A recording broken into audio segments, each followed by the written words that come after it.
right.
This one is most likely shorter. It's fine. It reaches. Yeah. Flip up to mute. Yeah, mute it.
Welcome everyone to the 2026 DCL Championship.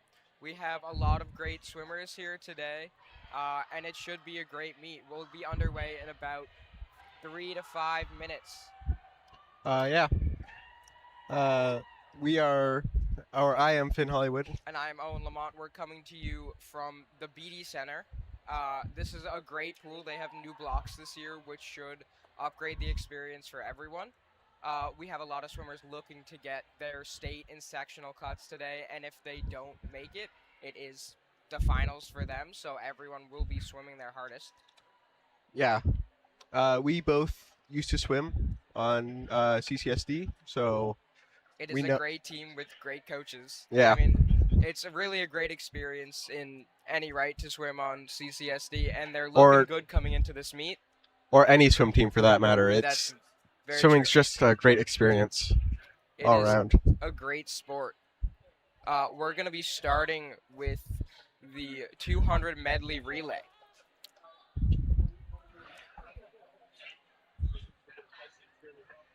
And now, so the medley order is very important Yes. because in the medley relay, you have backstroke, Yes. butterfly, breaststroke, freestyle. Somehow, or they do this because you can't really do a backstroke start Yeah. if you're already got someone else in the water. And it's different from the IM, where you have someone starting butterfly, then going to backstroke. Yeah. It usually trips up a couple people for their first time. But this is not their first time, so we shouldn't have a problem. Yeah, I myself have gotten confused on that over a few times. Yeah. A lot of last-minute talks and cheers going on right now. Yeah, it's a big part of the culture here in the DCL. Everyone's got some great cheers.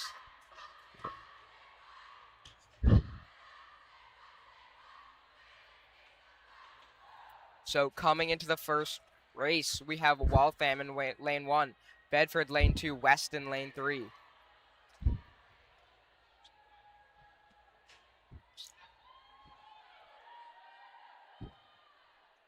All right, smile, boys. Come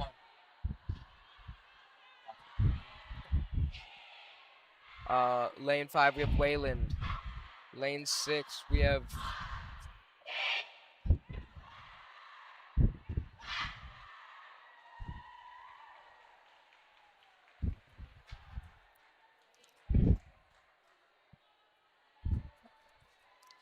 Looks like we are going to be starting soon.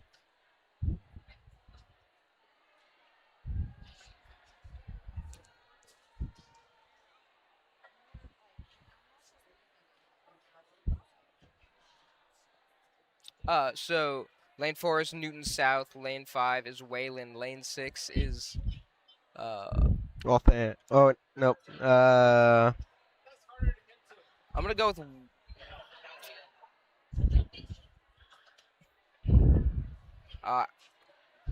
we're not sure, and then we have Newton South in lane 7 and Waltham in lane 8. The team with the fastest seed time here is Newton South with a seed time of 2:15:04, but this is the first heat, so these guys aren't expecting to be the fastest, and the fastest seed time for this relay is from CCHS. They have a 1:54:12, which is enough to make Division 1 state, where the cut is 2:06:46, so they're well within that. Yeah, well within that. But it's going to be a close race between them and Weston, Yeah. who has a seed time of 1:55:99, so they'll be close.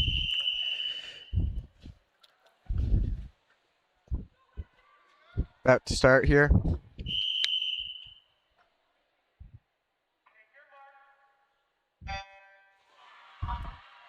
And we are off for DCLs. Starting off with the backstroke. Yeah, we're pretty equal here so far. No one taking clear lead. Newton South does seem to be gaining just a little bit of traction here. It's a good turn from them, but they're pretty equal right now with Weston. Oh, actually, it looks like Wayland is starting to come out ahead on the second length here. Coming up into the blocks. Yeah, and it's a good start from all three of them. They're about equal coming out of the pullout. We've got Newton South, Wayland, and another team whose name we don't have on our sheet. Great turn from Wayland there. They're going to be out ahead on this pullout. They have just an inch ahead of the other team. Yeah.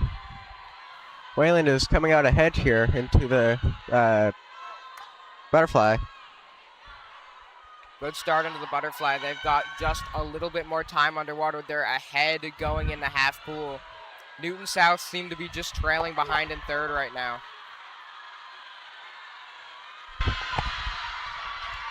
It's a good turn from Wayland, but they do seem to have lost a bit of steam. They are going to stay ahead going into the final stretch of this relay. It's a good start from Freestyle. They get to about half turn on their underwater. They seem to be just about equal with the second place team. Yeah. Newton South still trailing in third, but it does seem like Weston is going to get close to them. Looks like It looks like Wayland are going to take this relay.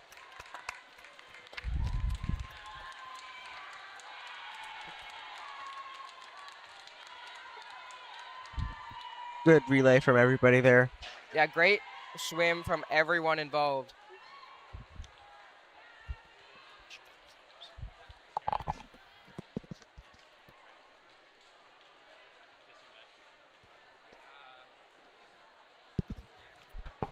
And that is the final swimmer.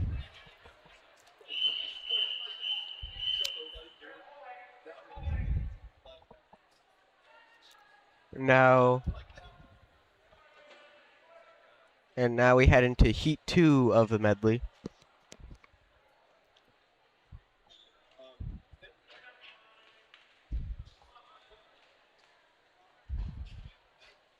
Some last minute warm-ups going in. Jumping Yeah, up and so down, get that heart rate up. we've got a really close race here with CC being in second here. This is, or first here rather. This is their C relay with a 2:06.28. That is a C relay that's qualified for states. So Wow. that is just a crazy thing to have as a team. Yeah.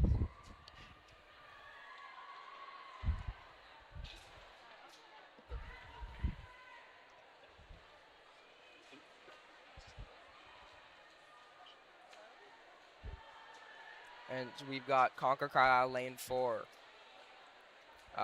We've got Lincoln or LS lane 8, Bedford lane 7, Waltham lane 6.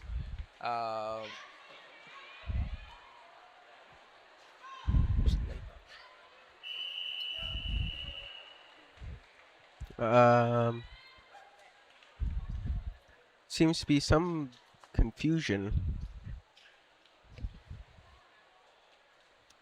See what's going on.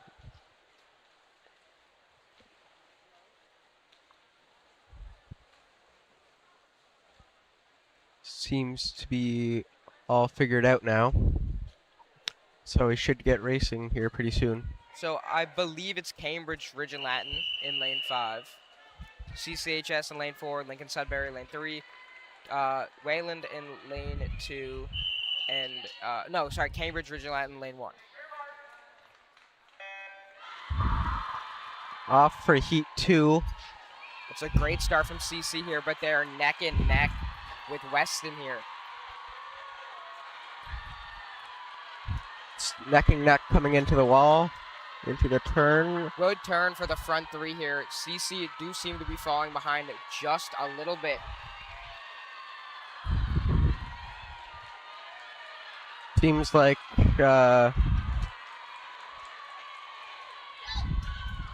it's a good turn from the leaders here. We do have CC with the longest underwater here. It's a good pull out from them. They make up just a little bit of ground. Seems to be a pretty even match with the front runners here.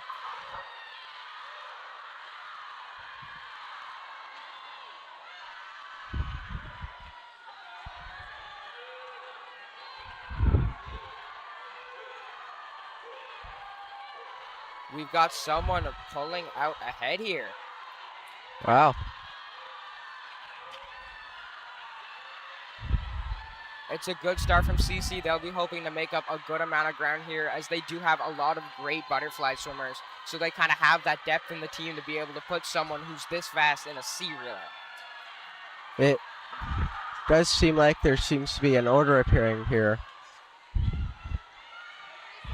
Yeah, the number 1 seems to be pretty clear here. Wayland is now in second. Wow. LS and Wayland neck and neck coming off of the wall. And into freestyle, it seems like Wayland is pulling ahead. As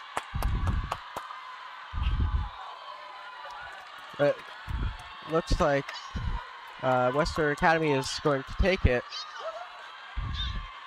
But Yes, Westford Wayland Academy. is going to... Well, it's coming in... Wayland... So we've got Westford Wayland. Academy and then Wayland, LS, then CC. Wow. That's a very close race, but now we're going to the final heat of the relays.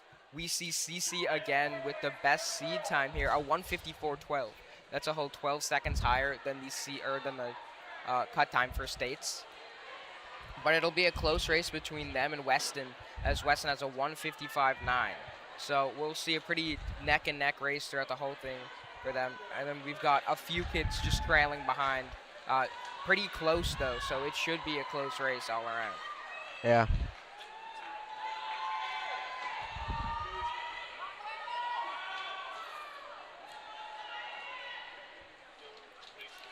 CC have both their A and B relay here, and their B relay is only 6 seconds off their A relay. So we might see 2 CC relays in the top 3 or 4 here.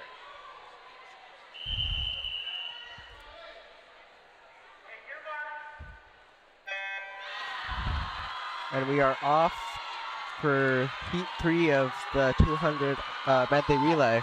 Good start for everyone here. We're pretty much neck and neck going into the turn. Looks like we have CC pulling ahead just a little bit, but we can also see Weston getting a pretty good, second place. We also have Weston pretty much neck and neck with CC here. It's going to be real close getting into the start. Coming off the wall, it's practically even. Breaststroke pull out from CC comes up first. They are going to be ahead just a bit here going into the turn.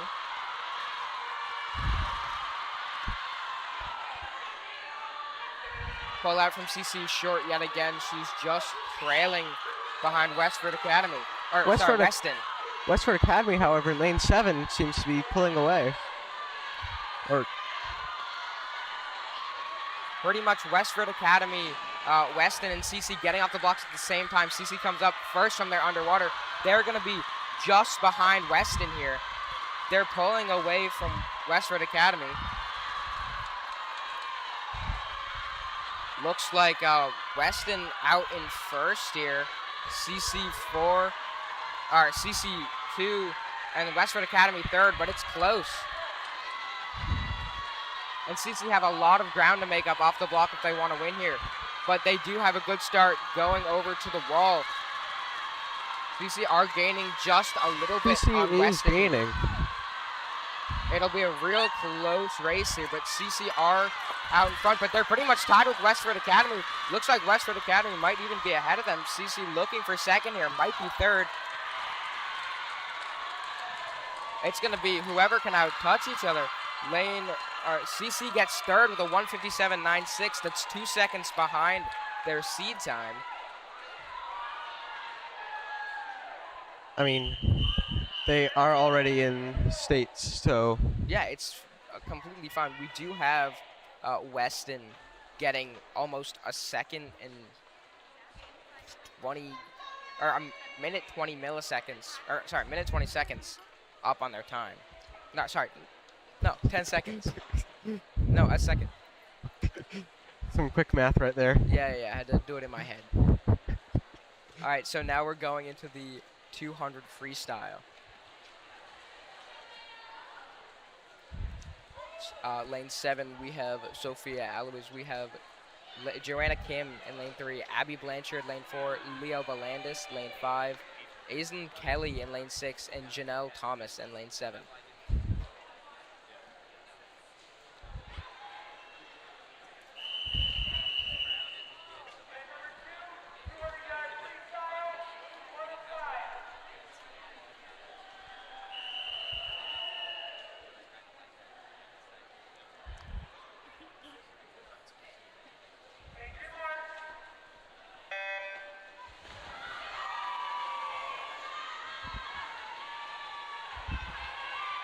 Now, this event is kind of like on the cusp of a distance event and a sprint, because the 200, it's not too long, but you also do have to pace yourself just a little bit if you don't have that endurance. So it's a very interesting event to see. We do have Abby Blanchard with her seed time about 10 seconds higher than the second fastest, or sorry, 4 seconds higher than the second fastest in this event.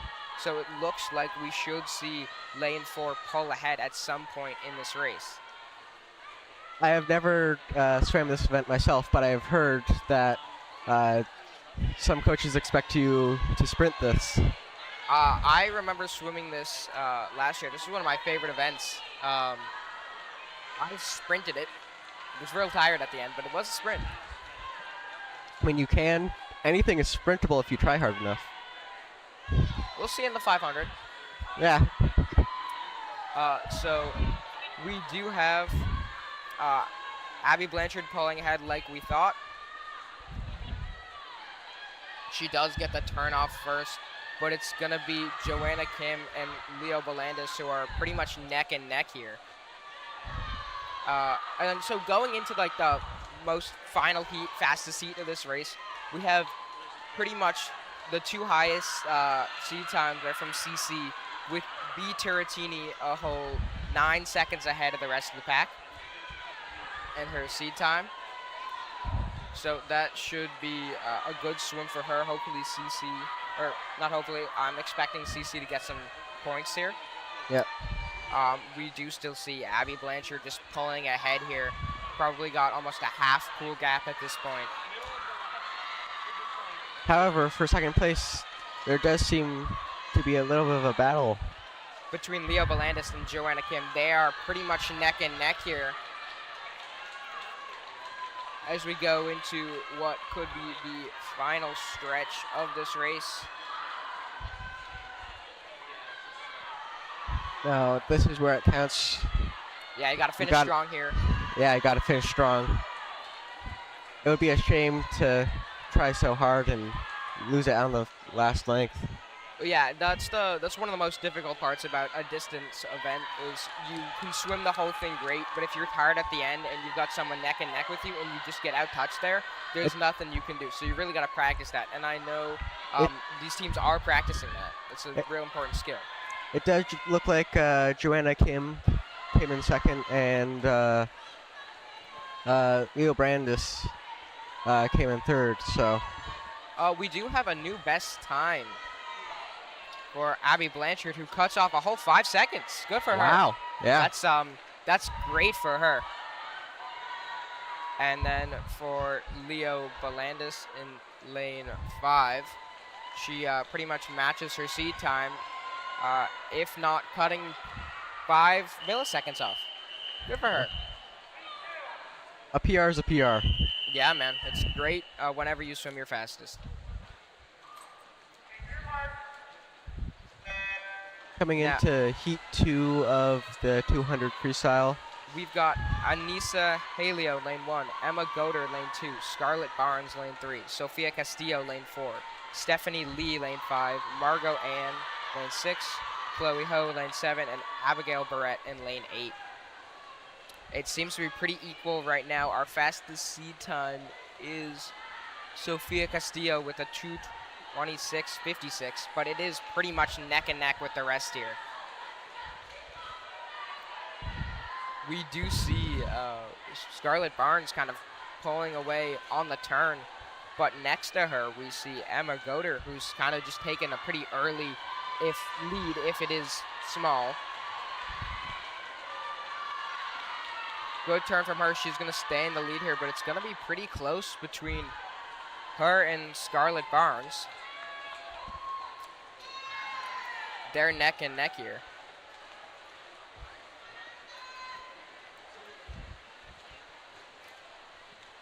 Good turns from both of them as they stay just about equal. But we do see Sophia Castillo just kind of gaining a little bit, maybe showing that endurance that's carrying her to this fastest seed time.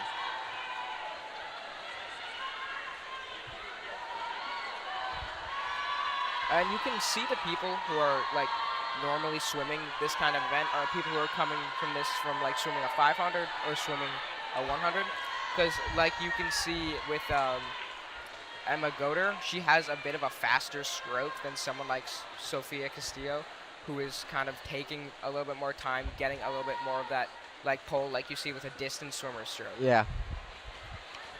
And she's kind of really reaching and getting that like super long reach that you need if you're gonna be swimming 200, 500, anything beyond that, beyond your high school swimming career, because we don't do that. Yeah, you really want to extend your stroke in these distance events to just push as much water as you can behind you.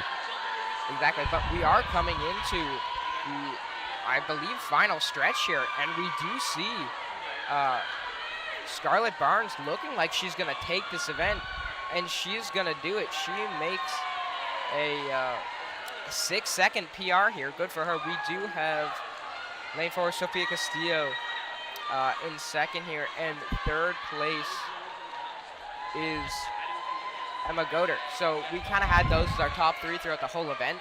These are who we were expecting, but we have our winner in this heat knocking almost 6 seconds off their seed time. Yeah. At the end, it does look like Emma Goder just got out-touched by Sofia Castillo. So that always sucks when you get out-touched. Yeah, that's never fun. Heat 3, we've got Lucy Butler in lane 1, Melna Anton in lane 2, Elisveta Kadalskaya lane 3, Addison Scott lane 4, Elizabeth Finn lane 5, Bianca Etkin lane 6, Callie Phillips lane 7, and Avery Booth lane 8. We do have Addison Scott with our highest seed time here, but I mean, none of the other races have followed seed time rankings, so we'll see whether or not this one does. She has a 2:15.53. Yeah, we got that. We're getting text messages that on here you guys are saying whoever that is. Oh, we said that earlier before we figured it out. I'm sorry. Yeah, we got it.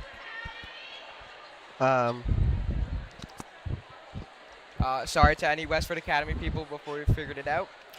We apologize. Yep. And we don't have any Westford Academy swimmers this heat. Actually, Oh, we do. Sorry, Callie Phillips, lane 7.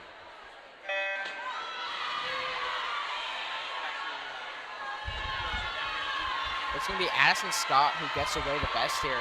She's just ahead of lane 5. That's Elizabeth Finn. Good turns from our top 3 here, but we do still see Addison Scott ahead. It's close from her and Elizabeth Finn here, though.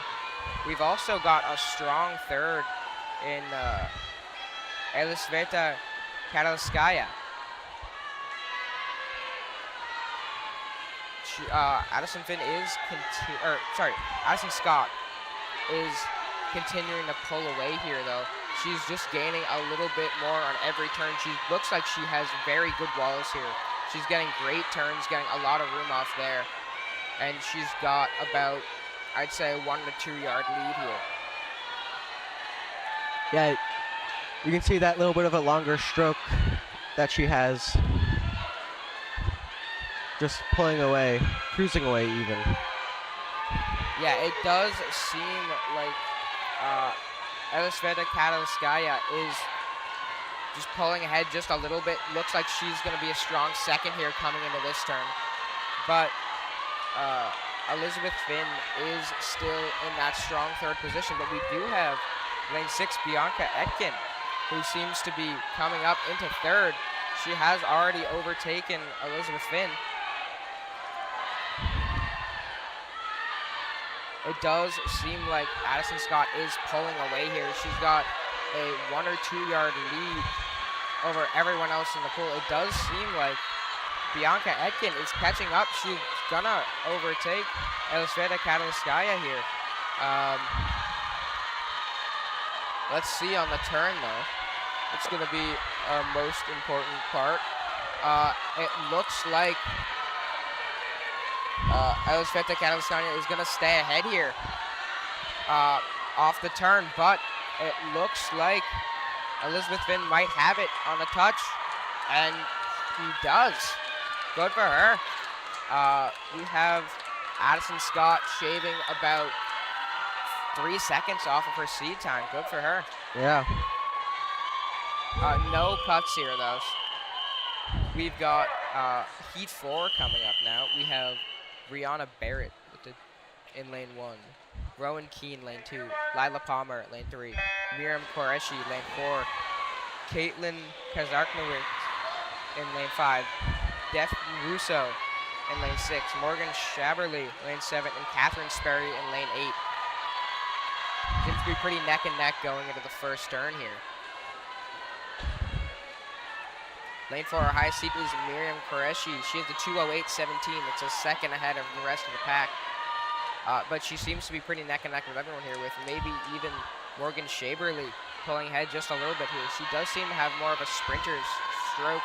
She's taken just a little bit less time between those strokes, so she may lose steam nearing the end.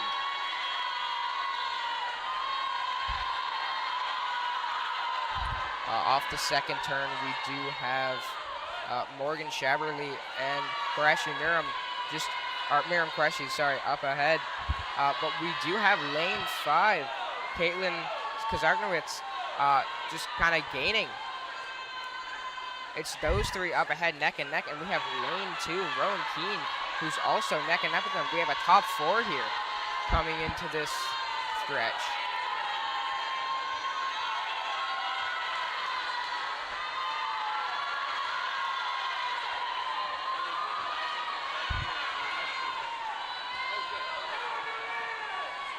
Looks like Miriam Qureshi is gonna take it here, or not take it here, gonna be up ahead coming into our last 50 of this race. It is lane 5, who's right next to her, Caitlin Kazarknowitz, and she is pretty close. We also have lane 3, Lila Palmer, who is gaining just a little bit. She's the one to beat here. We'll see if they can beat her though. She's ahead off the turn, but it's close between her and Caitlin Kazarknowitz. And it looks like coming into the final stretch here isn't going to have it. We've got 2 LS swimmers who look to be just up ahead, and they're going to finish 1-2 here. That is a win from Caitlin Kazarknowitz. She beats her seed time by 2 seconds. Good PR for her.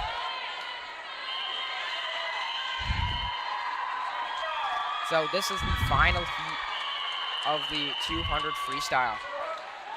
We have Brianna Showman, lane 1, Sarah Nozzo, lane 2, Madeline Young, lane 3, B. Turrettini, lane 4, Anna Baldini, lane 5, Bess Sturman, lane 6, Mayan Lavari, lane 7, and Isabel Seru in lane 8.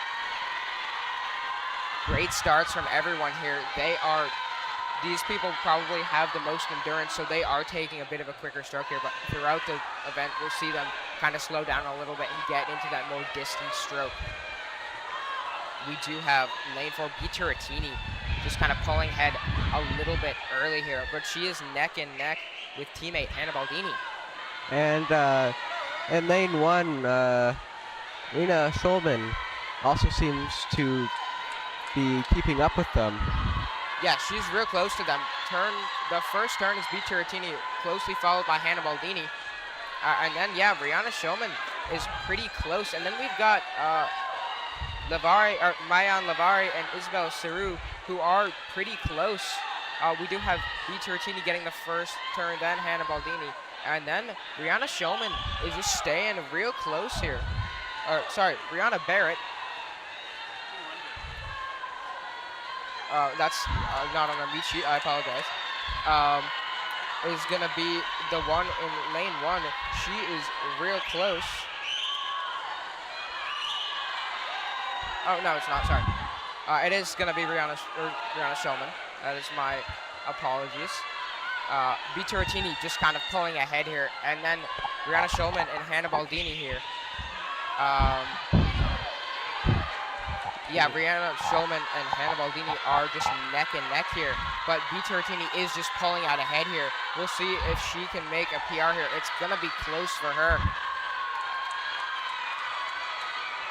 Looks like B. Turrettini She's got about a 5 to 6 yard lead here, maybe even closing on a 10 as she gets to the wall. It's a 1:58.17 for her, not a PR, but a good swim nonetheless. However, in lane 1, Rena Schulman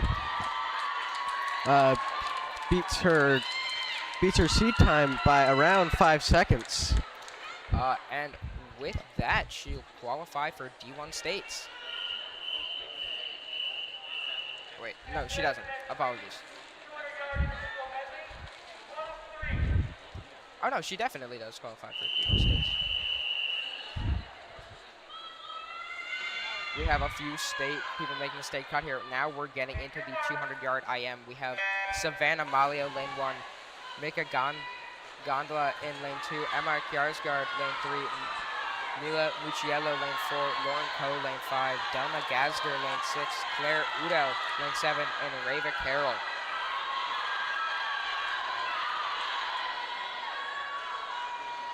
It's a good butterfly start for all of them. This is kind of one of those strokes where you have to make up a lot of speed here because obviously backstroke and breaststroke aren't usually as fast. So if you can really pull away in either butterfly or freestyle, you'll gain a big advantage.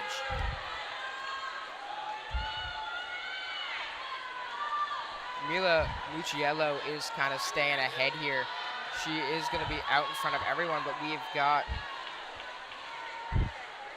Lauren Coe ahead with her.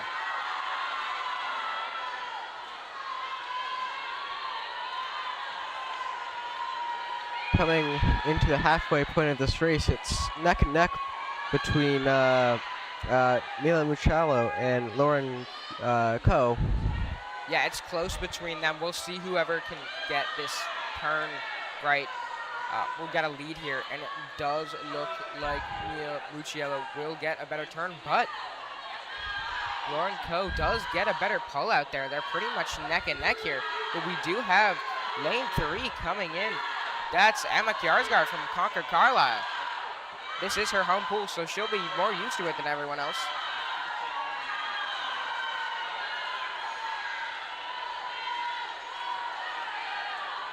That is a great pull out there from Lauren Coe. She makes up a lot of ground. She'll be pretty much neck and neck with Mila Mucciello here, coming into the final turn of this race. This is where you really see how much you have left in your tank. Yeah, this is a tiring event. They're all giving it their all out there. They're swimming their best. It's probably their last meet of the season, and it's exhausting. Yeah. We do have Mila Mucciello just pulling ahead here. However, it does look like in lane 3, Emma Kjarsgaard is gonna be a close second. She's neck and neck with Lauren Coe right now as it comes down to the wire. But it does look like we're gonna get Mila Mucciello as the winner here. She comes in with a 2:39.10. That is 3 seconds faster than her best swim to date. Good PR for her. This is honestly, DCL is the best time to get a PR. Yeah. Like, it's just, especially if it's your last meet of the year, you just feel great. You worked hard the whole season to get here. Yeah, you always want to leave your season off on a high. So. And now we have lane 1 finishing up. That's Savannah Malio, sorry, from Bedford. Now we've got heat 2. We've got Ella Goldberg, lane 1. Anjali Misra, lane 2. Sana Abramayan, lane 3. Audrey Larson, lane 4. Sarah Fortier, lane 5.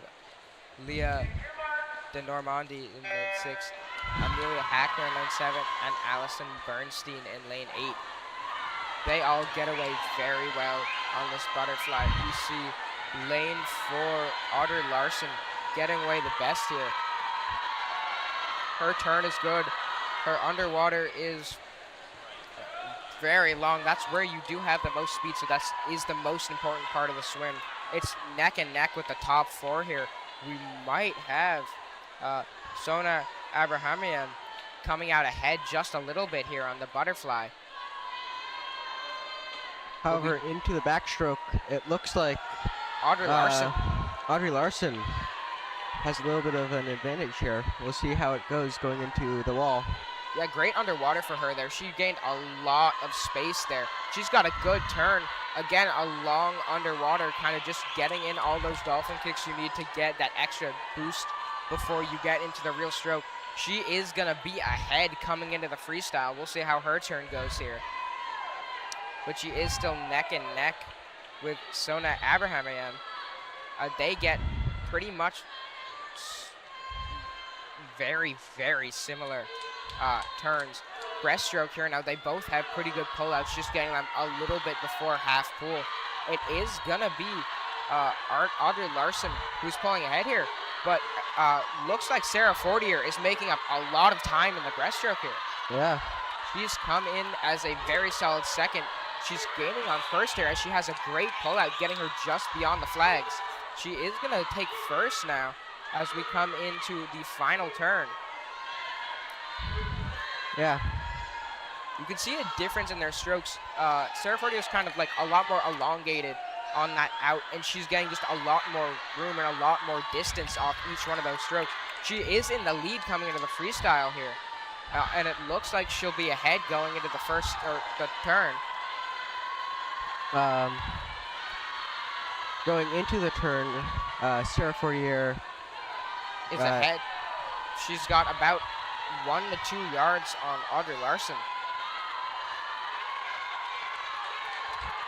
However, coming into the wall, Yeah, Sarah Fortier takes it.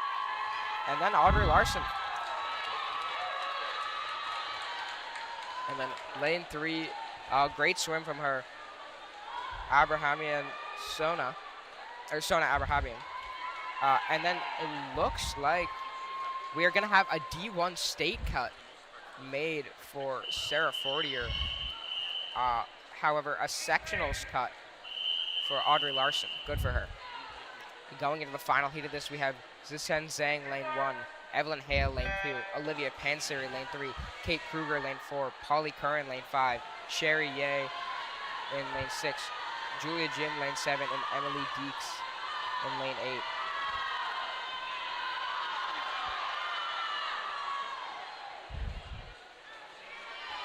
Sorry, we have no one in lane 5 as Polly Curran is not swimming today, I believe. She does seem to be possibly injured on the sign. I'm not going to say anything because I don't have confirmation, but it looks like she might not be swimming today. So we have Kate Kruger coming out ahead for Weston. She's got a 2:12.54 seed time. She'll be looking, she doesn't have to make up any time on that. She is already in states. However, it doesn't hurt to just get a better time, get a better seed time, have yourself higher ranked for states. yeah. And she is kind of coming out as far and away the fastest in this heat. Good pull out from her. She just gets right before half cool. Yeah, it does seem like she has the most experience here. Yeah, she is a senior. We've got 2 juniors, a freshman. Good for Olivia Panseri getting here in her freshman year. A senior, another freshman, Polly Curran, who is not swimming, but did make this heat in her freshman year. Good for her. Yeah. A junior, another freshman, Julia Jin, making it here, and Emily Deeks, who is a sophomore. It does look like Kate Kruger is just going to keep pulling away here. Good turn from her. She's got almost a half pool lead on everyone else. Yeah. Coming into the wall, it's Kate Kruger. Wow. She cuts 3 seconds off her already blistering time. That is incredible. She's got a 2:09.32 here. Yeah. That And is coming in second, it's Olivia Panseri. the and- freshman. Good for her. That is incredible. We'll see her likely in the next 4 years and maybe even getting to that level of a 2:09.32 in her high school career, because that Yes. is a incredible time. We're coming into the 50 freestyle now. We have Peyton Gagan in lane 3, Celeste Sachs in lane 4, Adriana Serrato lane 5, and Caitlin Luzzi in lane 6. And this is fully a sprint event, so these ones go quick. Yeah, so the state cut is a 26:84. That is a very quick time. We have people in the final heat who I don't know are even going to make this. everyone gets away well. It's pretty much neck and neck here. We've got Gagan Payton, lane 3. Celeste Sachs, lane 4. Adriana Serrato, lane 5. And Caitlin Luzzi, lane 6. They come off the wall. They're all pretty much neck and neck. Does look like lane 4, Celeste Sachs Is going to come out ahead here. and it is Celeste Sachs who takes the heat win. With, Yeah. She takes 2 Adriana- seconds off. for Yeah. her. In a I know. sprint event, that's amazing. That is incredible. You always see like the bigger gets usually in these long events, like the 500, the 200, maybe even the 100 to some extent. But cutting 2 seconds off in a 50 is incredible. No. Coming into heat 2, we have Veda Kenny, lane 1, Sofia Stango Jimenez, lane 2, Cassandra Eloise, lane 3, Saba Hadar, lane 4, Janelle Thomas, lane 5, Elliot Chardonnay in lane 6, Noelle Umina, lane 7, and Eve Joseph in lane 8.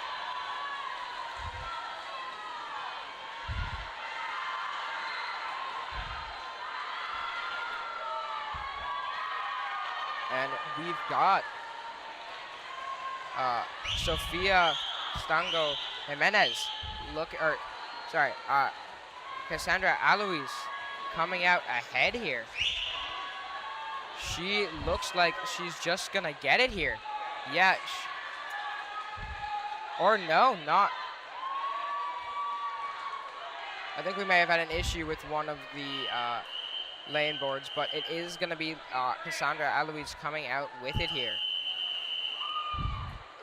Heat 3, we've got Farah Semi, lane 1, Kate Gibson, lane 2, Tova Papas, lane 3, Zeta Rasovic, lane 4, Sophia Aloise, lane 5, Lucy Della Pena in lane 6, Savannah Ferrucci, lane 7, and Rachel Brannon in lane 8. And we don't seem to have Kate Gibson here for this race. However, coming off the wall, it's pretty even across the entire pool. Yeah, everyone is pretty much neck and neck here. Lane 4, 6, and 7 seem to be ahead here. And the win looks to go to lane 7. That is Savannah Ferrucci. We've got second place in lane 4. That's Zeta Rasovic. And then Lucy Della Pena taking third. One of CC's own. Just a snapshot of how close this is. 3 people had a 34 numbers. Yeah, that's incredibly close. Heat 4, we've got Anamika Charlo in lane 1, Anve Amt lane 2, Ella Borden lane 3, Mabel Wright lane 4, Susanna Mueller lane 5, Arshia Bhattacharya lane 6, Maeve Porter lane 7, Annabelle Valerio in lane 8. And it looks like lane 6, Asharia Bhattacharya is gonna take it, but no, it's a really great final stretch from Anvi Amt here. She's gonna get a 32.77. She's gonna blow pretty much everyone else out of the water here. This is Heat 5. Now we have Claire Liu, lane 1, Valentina Guerrera, lane 2, Salma Hadar, lane 3, Maven McGarren, lane 4, Ria Barati, lane 5, Isabel Cook, lane 6, Tanvi Devaneni, lane 7, and Erica Wilson, lane 8. And off the turn, it looks like we're going to see Maven McGarren out ahead, but we also have lane 5, 7, and 8 all pretty much with the same. And then we've got lane 1 pulling ahead at the end. That's Claire Liu. Looks like she is going to take the win with a 32-1 here.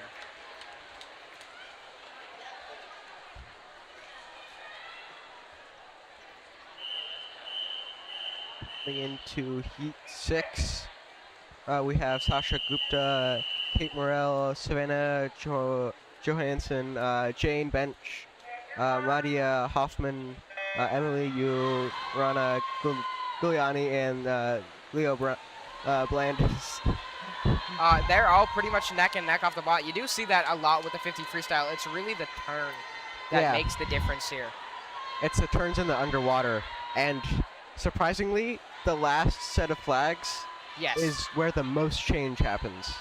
Yeah, we've got a pretty much neck and neck race.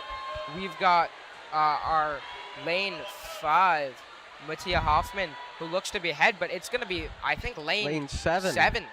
That's Reina Gianna, who takes it with a 31.92. Yeah. Such That close is- swims right now.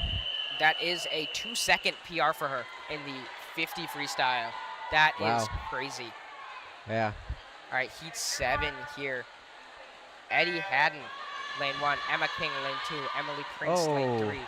Zana Chander, lane 4. It does look like lane 5. Maya Jaffe, her goggles came off. That is always sucks. always a shame.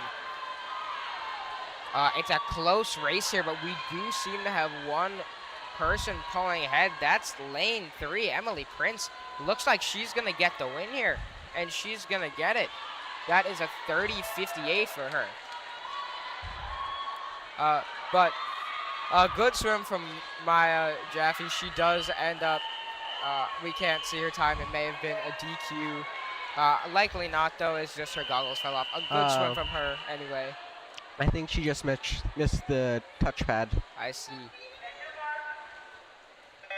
We've got Rosalind Yu, lane 1. Jenna Wang, lane 2. Phoebe Zimmerman, lane 3. Kiana Nechban in lane 4.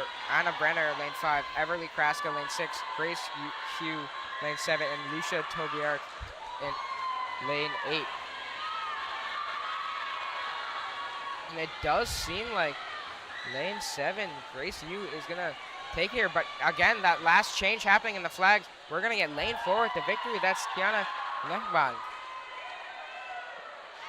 Yeah. Just goes to show how much can change in such a little time.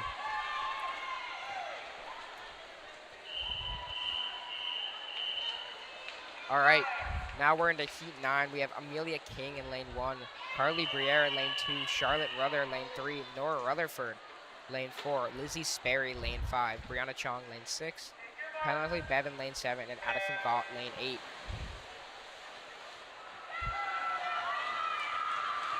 Coming off the blocks, it's neck and neck right now. And we are missing the highest seed time here with Nora Rutherford, who doesn't seem to be in lane 4.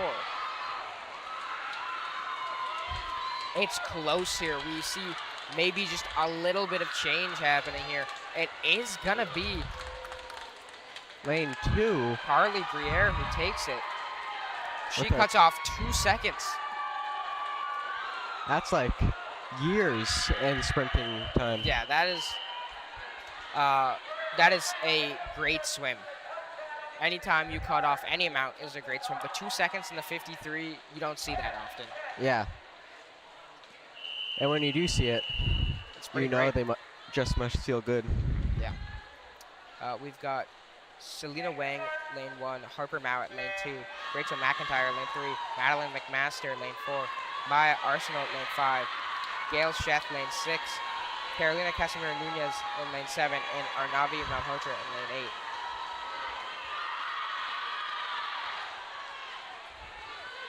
We've got a real close race here. Maybe some kind of lead being created here by Madeline McMaster, as she does seem to be out front here.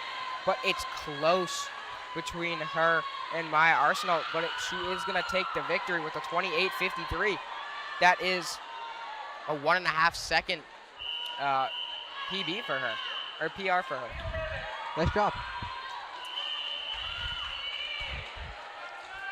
All right. Coming into Heat 11 now, we have Betsy Dickey, Emmy Taylor, Sophie DeBlanc, Isa Fulch, Ava Swigart, Aria Malhorta, Elo Lanzanero and Lily Baldini. Switching to Spanish for a bit, Finn. We've got a very close race here. It's gonna come down to the wire. Lane 8, Lily Baldini might take it here, and she's gonna take it with a 28.65. Wow. Some Great, crazy stuff happening today. great second place swim from Arya Malhotra.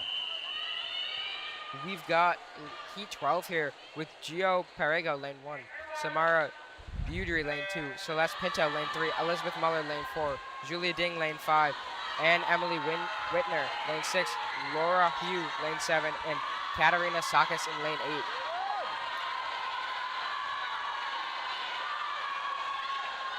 Off the wall, we'll see pretty much everyone in the same spot, but lane 2, that's Samara BeeDe, who seems to be pulling ahead here. Looks like she's gonna get the win here, and she is gonna get it.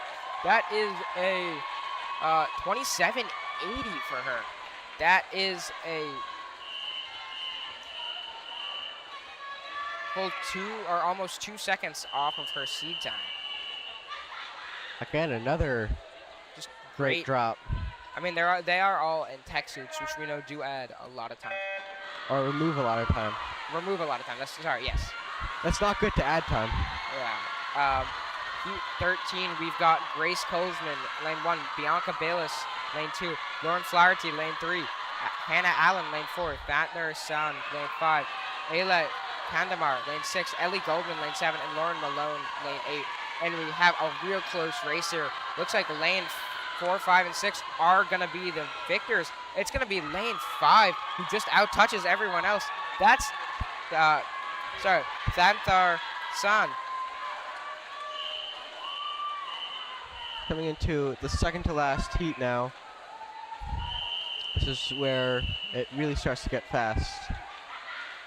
Yeah, we've got Lucia Eckler in lane 1, Ada Bridgman in 2, Olivia Fountain lane 3, Ava Palau in lane 4, Nina Fragale in lane 5, Izzy Irwin lane 6, Fernanda Ursid in lane 7, and Rebecca Gonzalez in lane 8.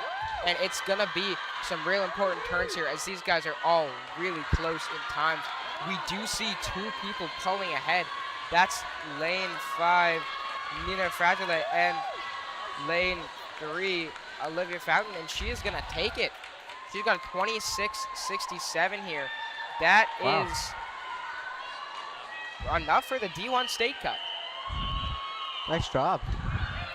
Sorry, not enough for the D1 state cut. It's a 20. Oh, she's super close, though.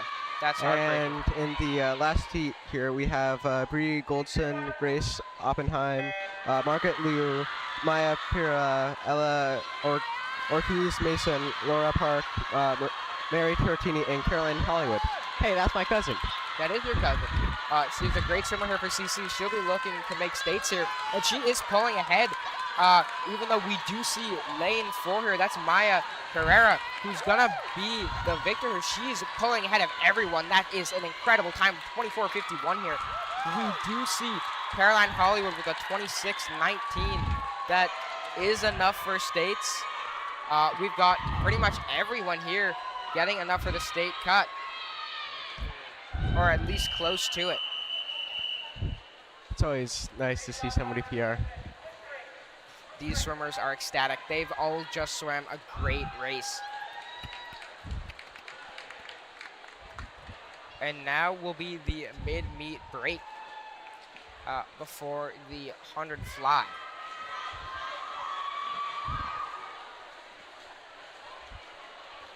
Yeah.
Alrighty, and we're back from the mid-meet break.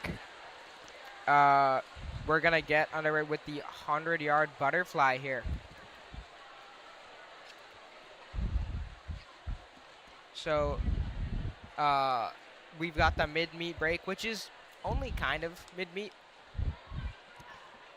Like, I maybe event-wise, but timing-wise, because of the 500 free, it's A little bit earlier. A little bit earlier. I mean, you can always go in the warm-up lanes. But those usually at big meets like this are Pretty full. yeah, crowded. Thankfully, CC does have a lot of lanes, but Or BeeDe. or Has- yes, BeeDe, yes.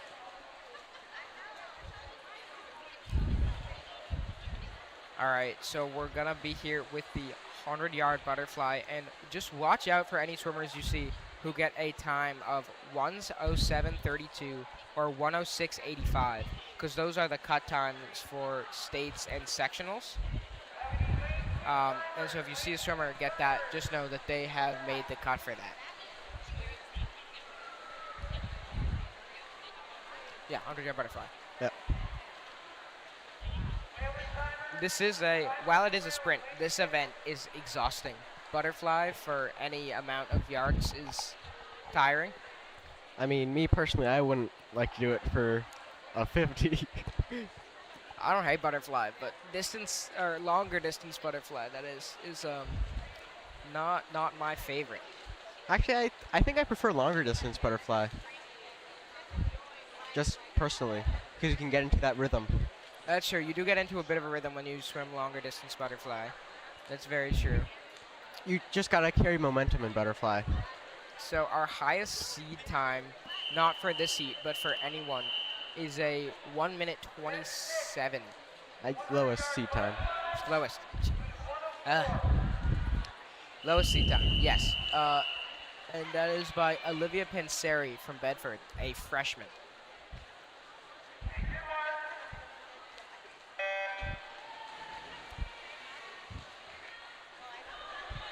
Everyone gets away pretty well, but we've got a real long underwater from Joanna Kim.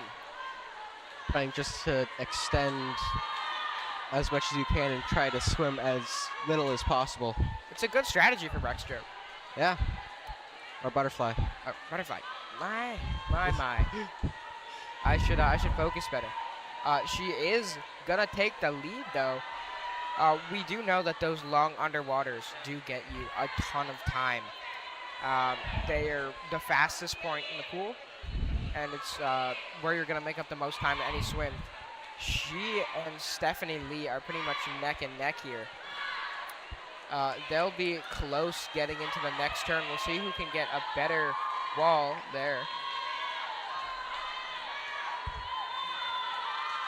Looks like Joanna Kim gets there first, but they're again neck and neck as Stephanie Lee's wall seems to be just a bit faster.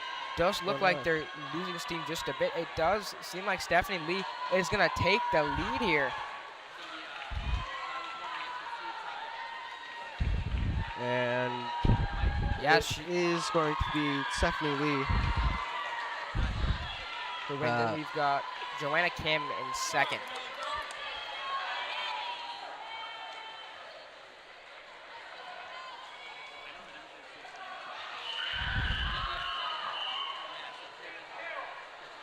Now we have Heat 2 stepping up.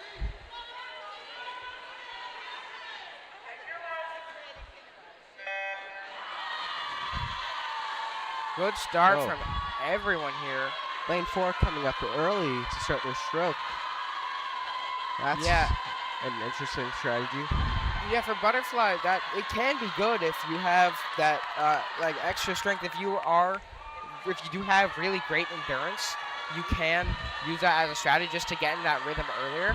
But it will tire you out, and we have about 4 neck and neck here. We've got lane 3, Rosie Mowat, lane 4, Mia Musciello, lane 5, Kara McCormick, and lane 6, Leah De Normandy. And they're real close here.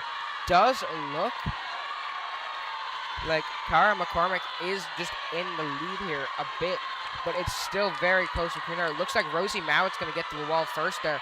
Her turn is just a little bit slower. She does seem to be a pretty good second here. It does look like Kara McCormick is going to take the heat win here. And it is Rosie Mowat who is going to end up in third. In second. Or in second, rather. Rosie Mowat in second. And third is Leah De Normandy.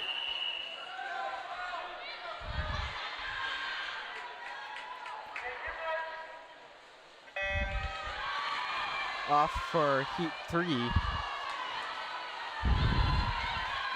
Fernanda Ursted extending her underwater very far.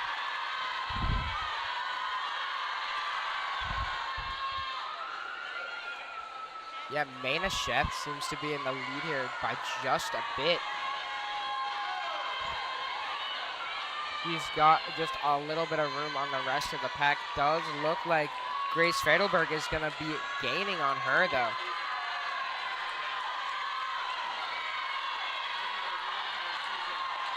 Does look like Manachet is going to stay in the lead here. But lane 1, that's Grace Fedelberg, is going to be close.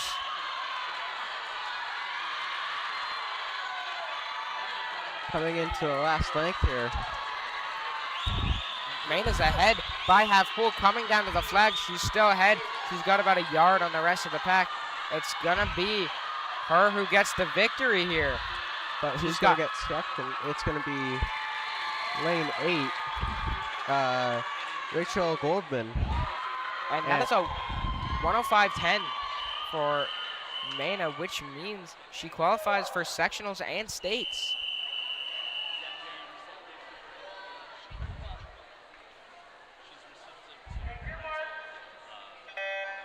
We are missing a swimmer here.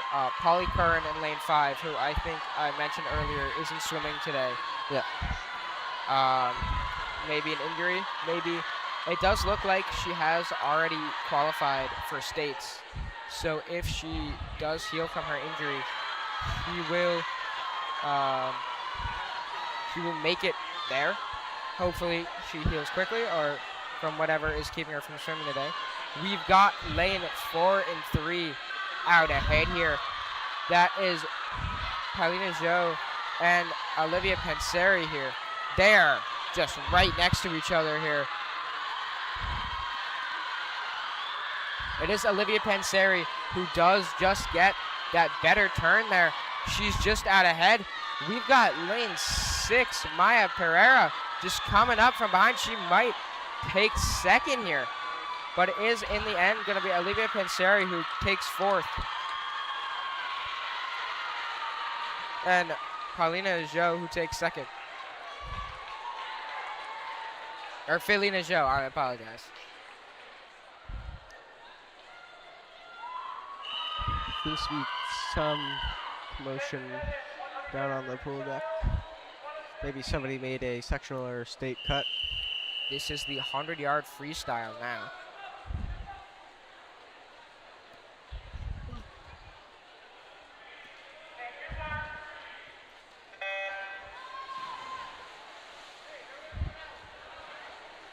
This event is a sprint. But I do feel like there's a little bit more strategy to this than the 50 free. Yes. So in the 100 free, you're sprinting, and if you have the endurance, you can sprint the whole time.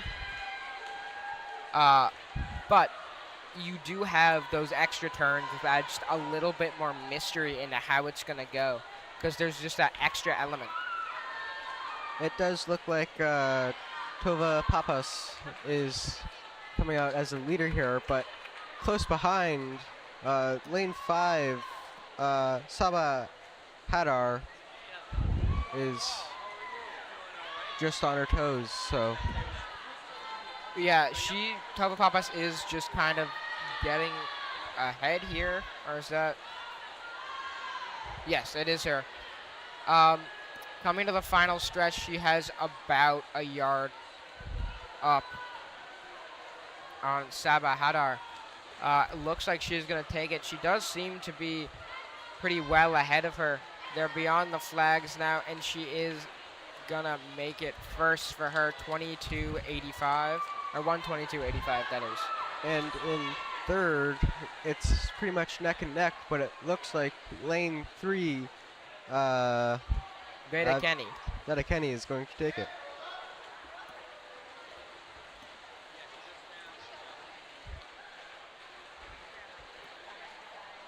There are 13 heats of this race, which I believe makes it the race with the second most heats, or Just behind, about 50 freestyle.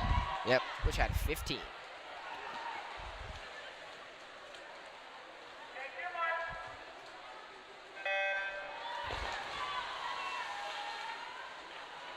sounds like see- somebody had a rough start. We had a very long. In lane 6, we're missing Kate Gibson from Lincoln Sudbury.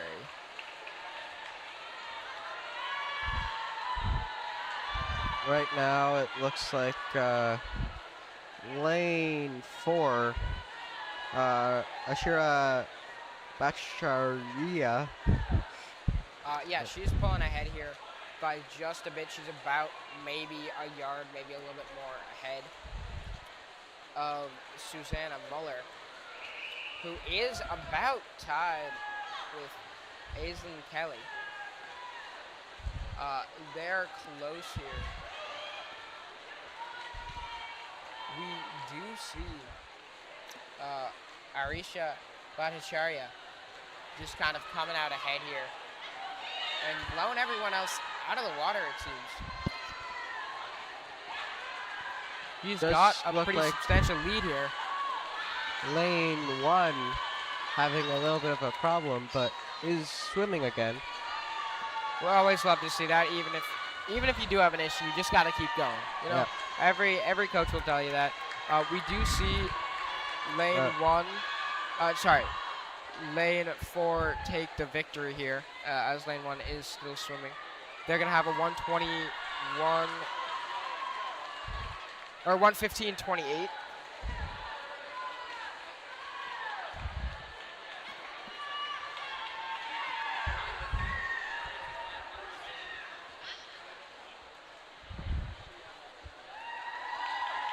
And lane 1, Sofia Sanstago Gimez finishes the race. Yes, and we're missing lane 4 in this heat by the looks of it. That's Tessa O'Connell from Waltham. We see a bit of an early lead taken by Polly Kavanaugh here. She's just going to get to that turn first. She's got a pretty good turn, but I do see Delia Svetskov kind of coming up a little bit. We also have lane 2, Tanvi Devaneni, coming up a little bit.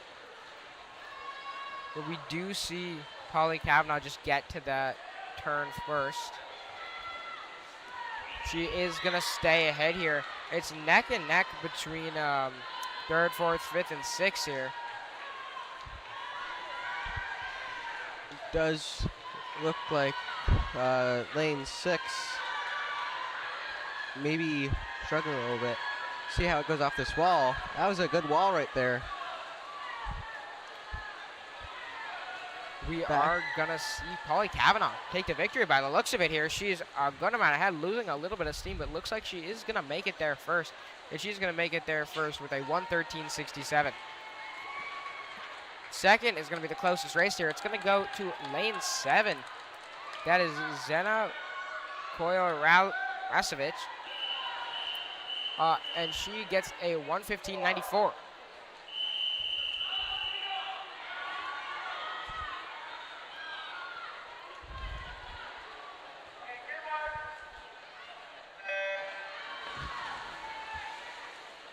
This is heat 4 of the 100 freestyle. We see a very, very close swim right off the blocks as we get to the first set of turns. We've got lane 4 and 5. That's Claire Liu and Anvi Amt here kind of just leading the pack a little bit. They're pretty much right next to each other as they get to the second set of turns.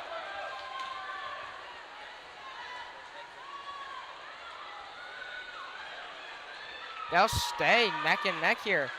I'm coming off, but we do have someone gaining. That's lane 3, Anamika Shardlow. It He's does catching up to them. look like everybody's on track to beat their PR times. So That's always nice. We do have a pretty clear leader now in Anvi Amti. She is leading the pack here, just getting in the flag with about a yard lead.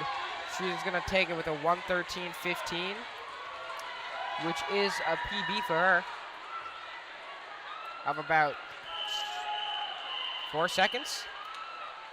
yeah, that's very nice. Coming up to heat 5 now.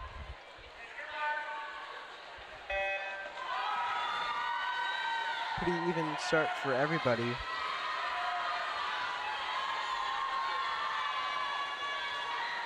Looks like we're gonna see lanes 3 and 4 get to the walls first.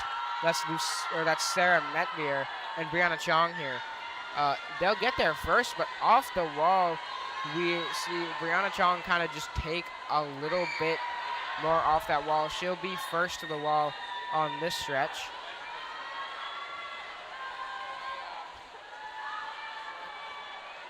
And she'll get off the wall first on this stretch, but the best wall we see here It is looks from like Sarah Metvier. She's gaining just a bit, but so is everyone else. It's a close race here. lane 2, Lucia Tomardi, is taking the lead late here in this race. However, lane 3, Sarah Metvar looks to take it back, but it's getting close here coming into the wall. This Into is the flags, it's Lucia Tomardi and lane 3, Sarah Metvar takes the win. Really close race there. Yeah, just and got it out, is a PB by 2 seconds for her. just got out touched there. Got to push all the way into the wall. We're now in heat 6.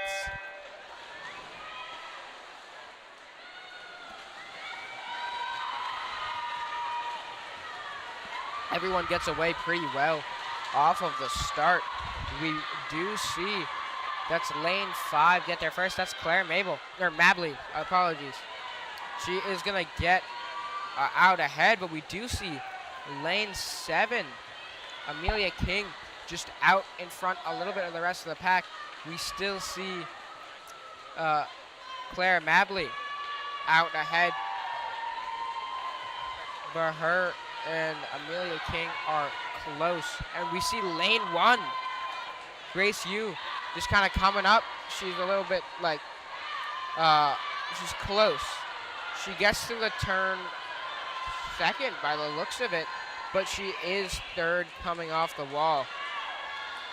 It's a real close race here between Claire Mabley and Amelia King.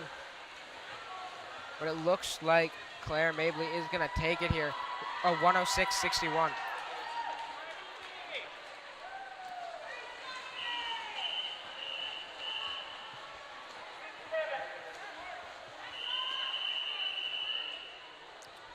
We're getting into the territory of sectionals cut and state cut, because that is 106.61 makes state cut for D1. Yeah. I think it's also the same for D2. D2 is just a bit faster.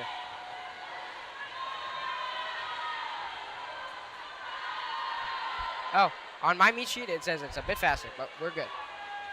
For Division 2? I don't know, man. It's a real close race here. We've got lane 6 just pulling out ahead a little bit. That's Allison Prince. She gets off the wall first, but the best turn is going to come from lane 3. That's Charlotte Ruther. She seems to be out ahead just a little bit here. She is moving. She gets to the wall first. Her turn is good, but she's neck and neck with lane 6 here. Again, that is Allison Prince. Coming down to the wire. They'll be close. Getting beyond the flags. They're right out. They're right next to each other. We do see lane 2 coming up. Well, it is going to be lane 6, Allison Prince, who does get the victory here. It's a real close race between her and Charlotte Ruther, with only 0.02 of a second separating them. That sucks, man. Heat 8 now.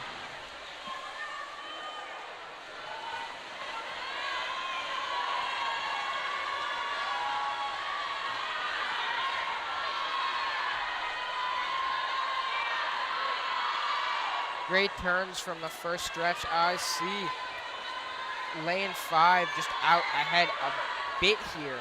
That's Lauren Flaherty. But we also see lane 7 here, Bianca Billis. She's going to get to the wall first here for the turn. It's a good turn. She gets away pretty well just to the flags. She's going to stay ahead here for just a bit longer. We do see lane 1. That's Lizzie Sperry coming up to be in contention for the lead here. It is going to be Bianca Billis who's going to be out in front here off the turn. But there's still a constant threat from Lauren Flaherty, who's going to be here in lane 5. She's gaining. She might have it. And she is going to get it. That is Lauren Flaherty. And that is a massive drop. 2 seconds. She made... Doesn't. We're now in heat 9.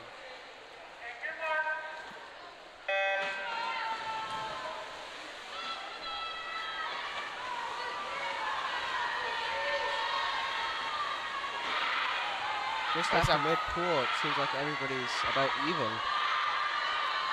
Off the wall is where we start to see a difference in most races, but not really today.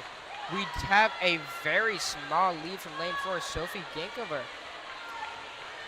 But it is not a large lead. They're all just about neck and neck. She gets her turn off first. She's going to get away fastest, but I don't think she'll stay out in front for long, as we have lane 1, Gabrielle Monica Fleming, who is going to look like the leader here. But it's close, and it's real close. She gets to her turn second. We still have lane 4. That's Sophie Ginkover, who has the lead. She looks like she's going to have it here, but you never know. It's close. We have lane 8. Lane 8. Gio Perego looks like she's going to have it here. It's going to be real close here, and she's going to get it with a 1:03.25. That is another 3-second drop. Lots of time drops happening today. Yeah, fast pool today. We've got heat 10 now.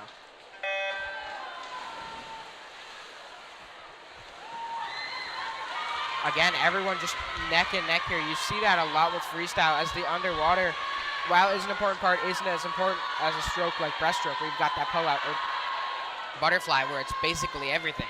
Yeah.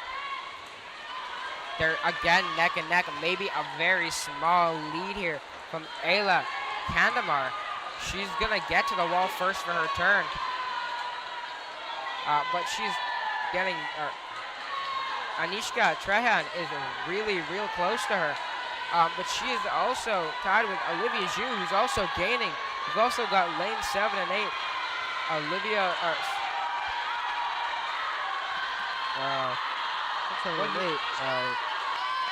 Jenna Rauti and Celeste Pinto.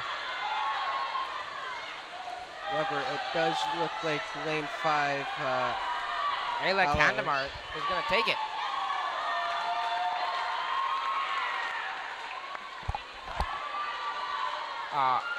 Yeah, she sets a time of 1:01.81, which is another 3-second PR.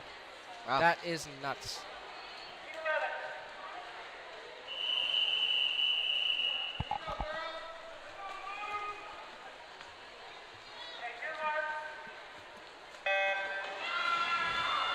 Good starts all around here. They're neck and neck yet again. Everyone's going to get to the wall at just about the same time, but we do see lane 1 looking to get there first. That's Hannah Allen.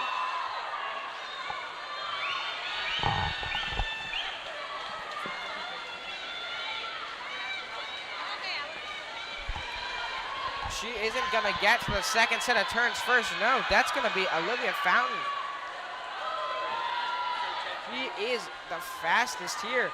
She is moving maybe the longest lead we've seen here in the 100 freestyle so far. Yeah, and the turn is good and she's moving. She may be on track to beat her PR and maybe even get into section over states here. It'll be real close. She sets a 59.02, which is 3 seconds. And the 59.02 is fast enough to get her into states, so congratulations. Good for her. And freestyle is a real difficult event to get in the states with, as that's pretty much a real common main stroke for people. And so getting to states in any freestyle event is a real accomplishment. Everyone, again, pretty similar off the start. This one's real close. Closer than all the close ones before. First turn going to come from Kendall Kuleza, but she seems to just be out in the lead here by just a bit, but it's everyone neck and neck here. I don't know who's going to get to the turn first here.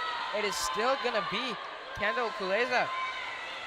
Looks like lane 1 got to the turn there, but everybody's doing 28s.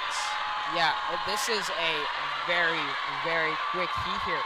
Looks like first turn here is going to be by MJ Phelps, but not the best off the wall, as it looks like Kendall Kuleza might have it here. He and MJ Phelps are neck and neck here. It's just whoever's going to be able to out-touch the other. It's going to be MJ Phelps who takes it. What a close race. Very close race. Now we're in our final heat, heat 13.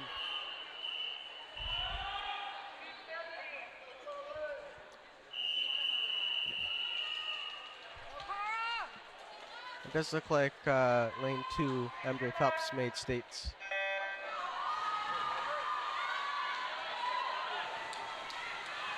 Again, they're all neck and neck off the start. It's really whoever can just get to that turn first. It's going to be lane 4 who gets to that turn first. That's Ayla Bruno from Concord Carlisle High School. This is the fastest heat of this. This is also her home pool, so she knows this pool most likely better than everyone else here. Yeah. Which, there's not too much difference between pools, but like water temperature, that type of thing, it matters. Yeah. She's going to get overtaken by lane 3. That's Daphne Russo. But it's going to be close between her and Ayla Bruno. Ayla Bruno is the fastest seeded in this heat as a freshman.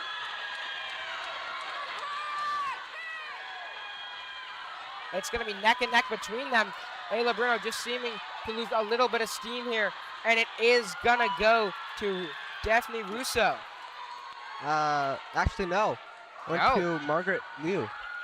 Oh, wow. I didn't even see her. Yeah. She's going to take it with a 56.25. Second place is going to go with a 56.48, and then third with a 56.80. Such close races here.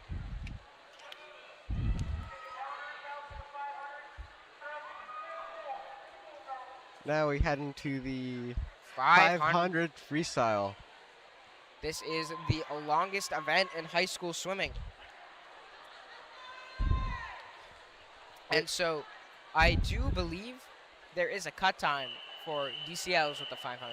I might be wrong. In past years, there was. Yes, I think there usually is, just to keep the meet shorter. So we do only have 3 heats of this. However, only 3 people in this heat.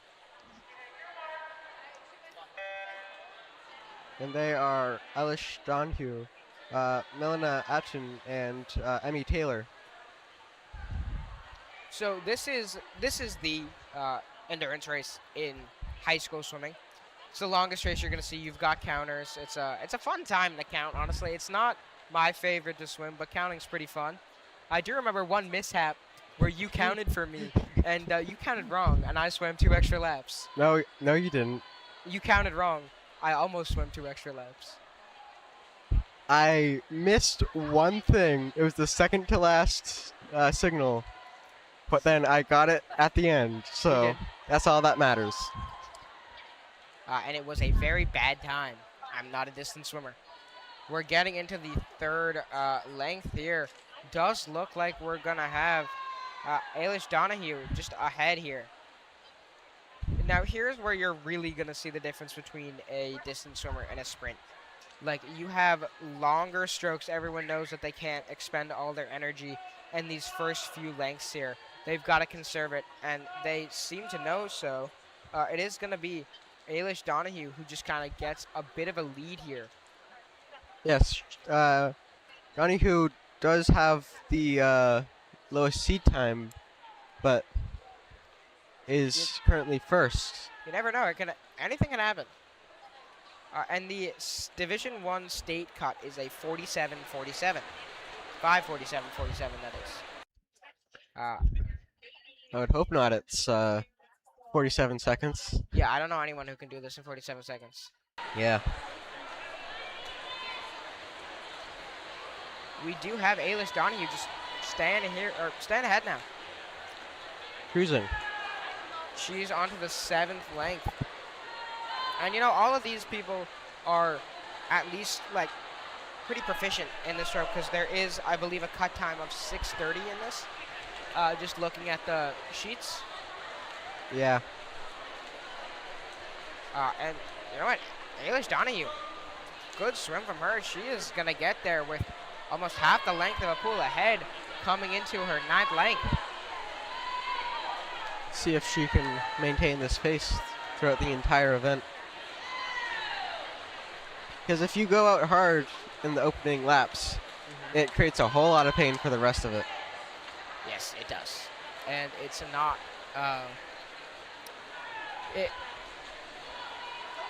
I've heard horror stories about getting your goggles off in this race on a dive.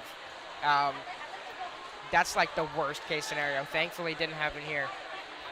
Yeah. But if that happened to me, I would put them back on. But that's just kind of during a turn, you just pop them back on. yeah. Because it's such a long event, and it is a very long event. We're getting into the 11th length now, and it's still Ailish Donahue who's ahead.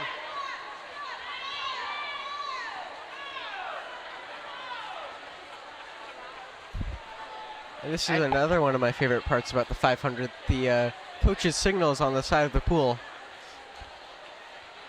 It's like a game of charades, but you already know the answer.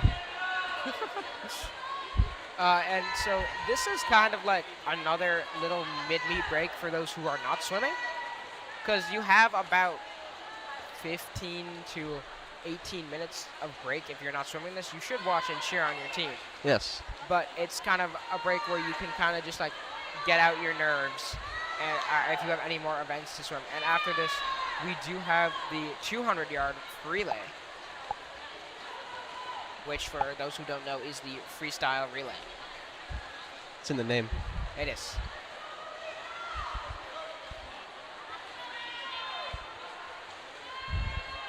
The Ailish Donahue with almost a full pool length ahead. She's just kind of moving here. On her 15th length, 5 to go. the current order is Donahue, Etchen, and then Taylor. And if I remember correctly, this is 3/4 of the race right here. Yes, indeed it is, Finn. I can do math. Okay. Sometimes. We've already seen, based on me trying to figure out PR times, I can't. So it's gonna have to be you who does it. Yeah. Out coming into the 17th length, it's still Ailish Donahue who's just ahead. And we are going to hear the bell here. One of the best sounds in the 500. Indeed it is.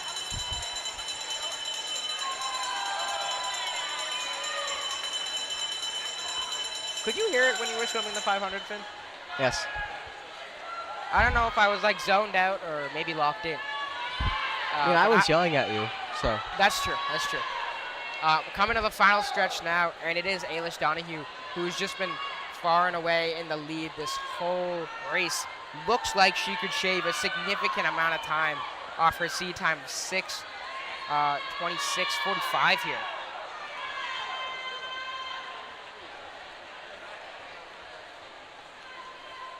And she is gonna do it. That is almost 20 seconds. Wow. Over 20 seconds, almost 21 seconds off of her seed time. That's a great swim. She should be proud of that. That is incredible. That's I a mean, great time. this is the event where you do have the ability to shave off the most time, but 20 seconds in any event is incredible. Yeah. We move into the second heat now. Which is almost a full heat. Every lane is filled except 8.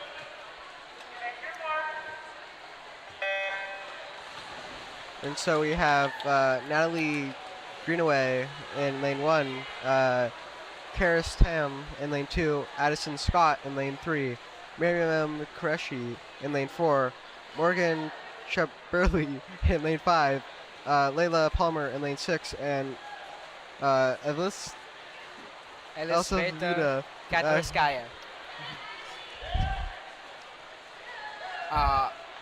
It's close here. We've got lane 5, that's Morgan Shaberly, just kind of out ahead early, but we know that this might not matter. It does, like how you go out off the box does matter, but we got 17 lengths of the pool left, so you never know. Yeah.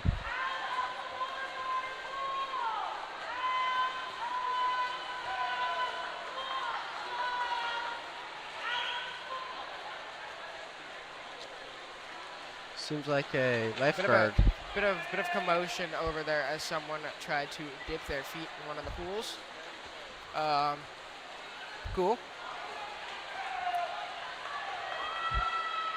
Now, we were talking about this before the stream started, but we wanted to try to estimate the temperature of the pool.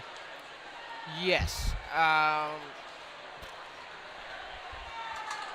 I don't know if anyone's going to be able to give us concrete data here, but BeeDe Center tends to be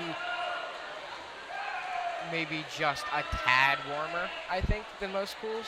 So my guess is maybe like 74. That's warm. That's. I would Is it? say, yeah. I mean, the BeeDe Center is probably 80. Yeah, because you have to run your temperature hotter than the pool. Yes. We're getting into the 8th length now. And it is Miriam Qureshi just out in the lead here.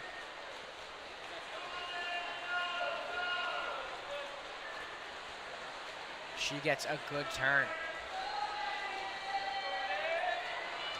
This is the part of the race where you really gotta kind of start to dig deep. You're not quite so tired yet, but you're kind of getting that little bit, and you don't really have that second wind yet, Yeah. right? Like, when you're swimming this type of event, there's a time where you kind of just get beyond the threshold of I'm tired, I can't do this anymore, to I'm back. Yeah. And that hasn't happened yet for most people. You get that maybe around the 12 to 13 length mark.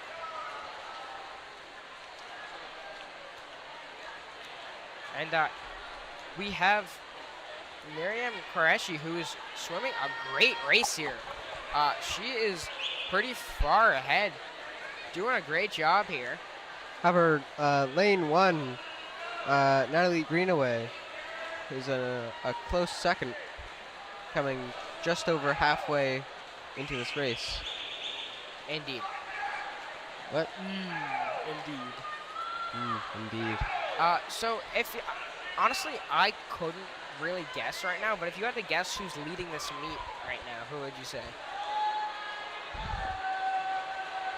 I mean, personally, I would say TCSC. Yes, their women's team has been incredible. Their Yes. men's team is very good, but the women's team has won states, I think, 2 years in a row now. Yep, sectionals 3 years in a row. So they'll be looking to get another victory at the DCLs.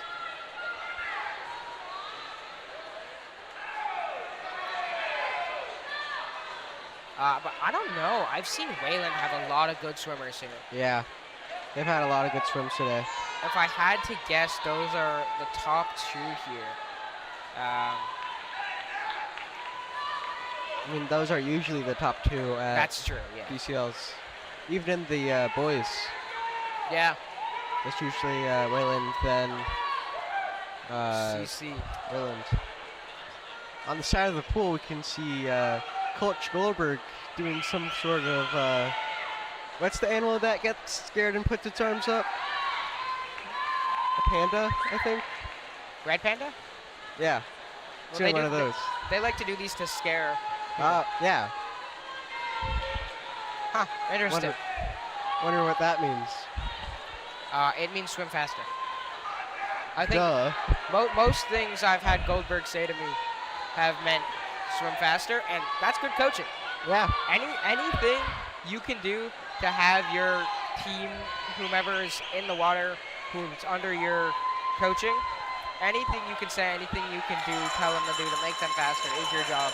And Coach Goldberg, Coach Moss, Shane, whomever else are the coaches on CC have done a great job at that. And I'm sure every other coach has too.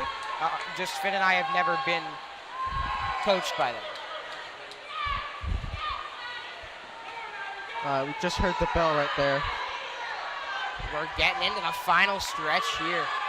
And it's gonna be Miriam Qureshi just staying in the lead here. It's a good lead for her. She's gonna get below 5 minutes, maybe even below 5:50 here. Her seed time is a 5:49, and she's gonna beat it by 2 seconds. And Just missing out on Division 1 state cut. but she'll be in sectionals, and she'll have a chance at sectionals. Seems to be a big cheer down on the pool deck. This is Looks like Addison Scott leads sectional cut time. good for her. She's a freshman, and making any meet as a freshman is an incredible achievement. Now we have Heat 3 of the 500. And there's a pretty glaring front runner based on seed times here, Yeah, and that's B. Tiratini. yeah. He is a great 500 swimmer. We'll Great see distance swimmer great in distance general. swimmer. We'll see how this race goes, but if I had to guess, it would be her winning. Yeah, I've swam with her a couple times in my summer team, and she is quick. And you can also see, like, here, all of these people swim the 500, and they know the stroke you need to have. They're taking longer strokes. They're reaching more, but they're also trying to get quick at some moments. Like, you can, it's not like a short stroke like you do in a 5 or in a 50, but you're still getting those strokes quick enough. So you're getting all that displacement of water that you need to be fast. On the topic of strokes, I know a lot of 500 swimmers, they count the number of strokes that they take in a lap to make sure that they know what pace they're on. Interesting. I didn't do that. I relied on you, Finn. Yeah. I mean, you didn't know your pace for that. I did not. I've only swam it once, and honestly, if I were to never swim it again, I would be a happy man. I mean, I swam it once when I was sick, and it was just about survival. I remember that. I counted for you. Yes, I did. Freshman year? Yeah. Yeah. We still see B. Tiratini here in the lead, but it is a very close second here from Kate Kruger.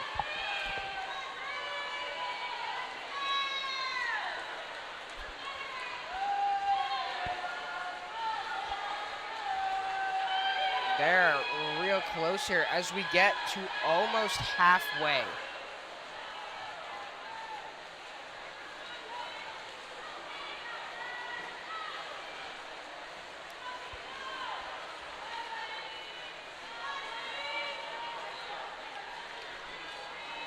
And I think we should give a shout out to all the timers, all the volunteers, the officials.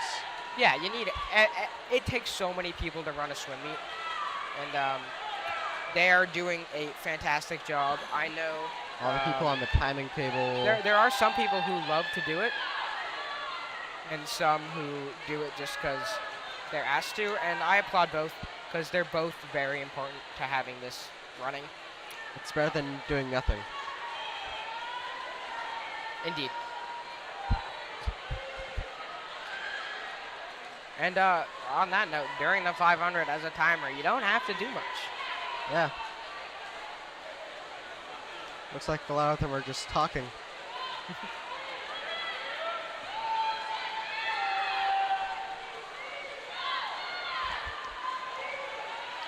We still see B. Turretini just out ahead here. I believe she is going to college for swimming. I'm not quite sure where. I think it might be Babson College. I will check because we do have a lot of time here.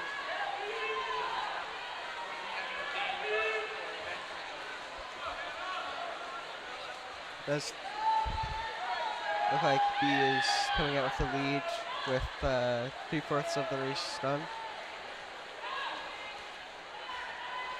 And I do gotta say, I like one of the timers in lane 1's shirt. The one with Tupac on it? It's a good shirt. Yeah. Everybody else has their swim team shirt on. But not her. Yeah. I respect that. Yeah.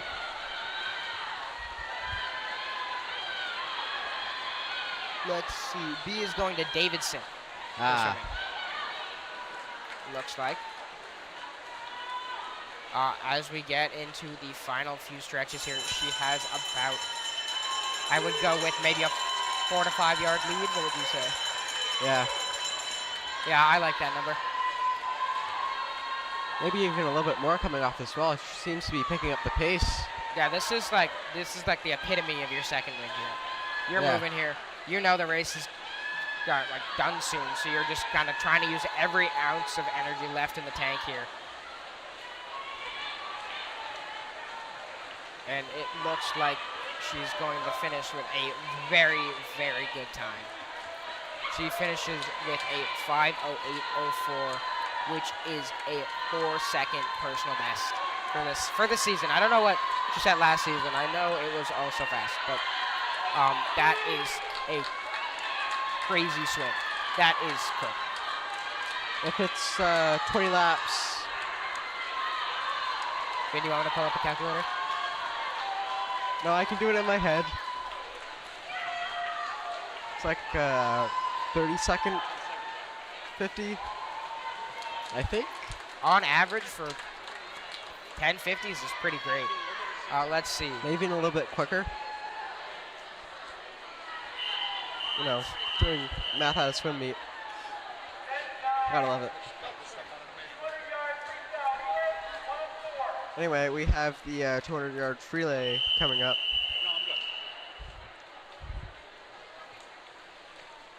And we have Bedford in lane 1, Waltham in lane 2, and Yeah. Newton South. So Finn, it's about a 30.8 second 50, which sustained for that long is Crazy. crazy. Anyway, We're into the 2 relay. yep. Relay is freestyle relay for those who don't know.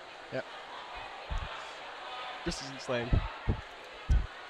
So we've got Bedford, Waltham, and Newton South here. We do have 4 heats of this relay, and it looks like CCHS again has the highest seed time, but it's close. It's Looks like- close between sorry, yeah, go. Looks like Bedford coming out as a leader here into the second swimmer. Yeah, pretty big lead too. Yeah. They're moving. After this, we have the 100 back, and then 100 breaststroke, and then the free lay. So this is the first heat of the free lay. Got this freestyle relay for those who don't know. We're getting into our third swimmer here now for Bedford. That is a pretty good start from them. They're going to have just about a half pool lead.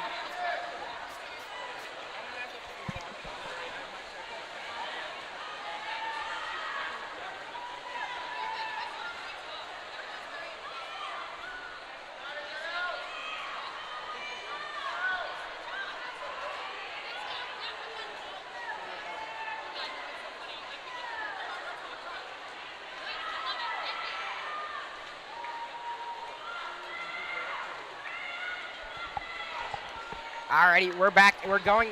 It's final swimmer for Bedford now, and they have been caught up to by Newton South. They're neck and neck now.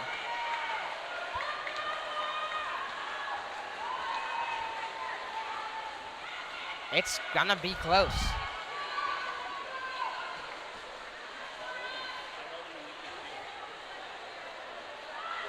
Coming down to the wire here, looks like Newton South is gonna take it.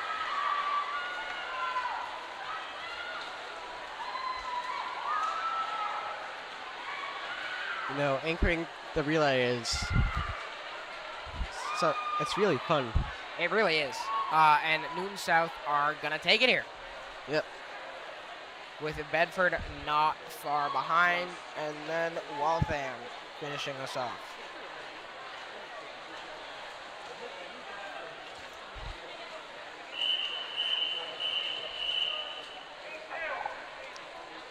On to the second heat, we've got Waltham, lane 1, Wayland, lane 2, Westford Academy in lanes 3 and 4. Cambridge Ridge and Latin, lane 5, Bedford, lane 6, Weston, lane 7, and Cambridge Ridge and Latin, lane 8. They are neck and neck here.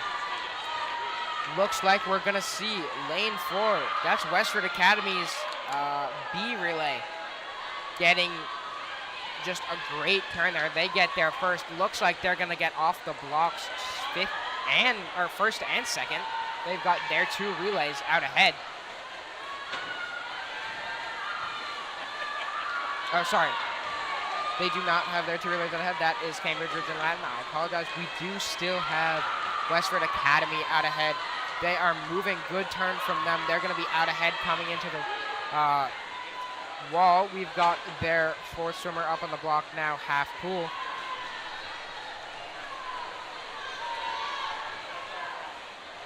They're coming under the water. That's a pretty good start. They've got just about, I would say, 1 to 2 yard lead, but we have a lane 2 that is Wayland gaining on them. Wayland appears to be in second now. Yeah, they've just kind of shot up here from out of Closing nowhere. down first. We've got Westford Academy's 4th swimmer now. They're off.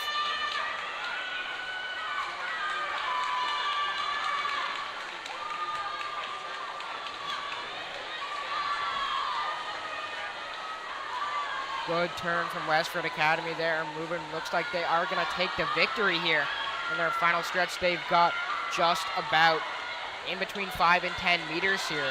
5 and 10 yards, sorry. No metric system here. Yeah.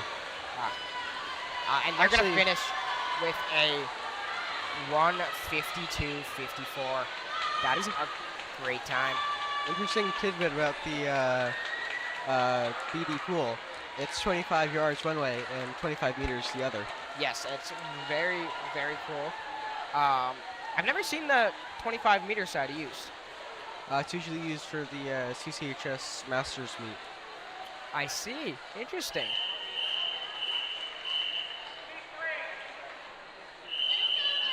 On to Heat 3 now. We've got Newton South, lane 1, Bedford, lane 2, Wayland, lane 3, CC, lane 4, Lincoln, Sudbury, lane 5, Waltham, lane 6, Weston, lane 7, and Lincoln Sudbury in lane 8.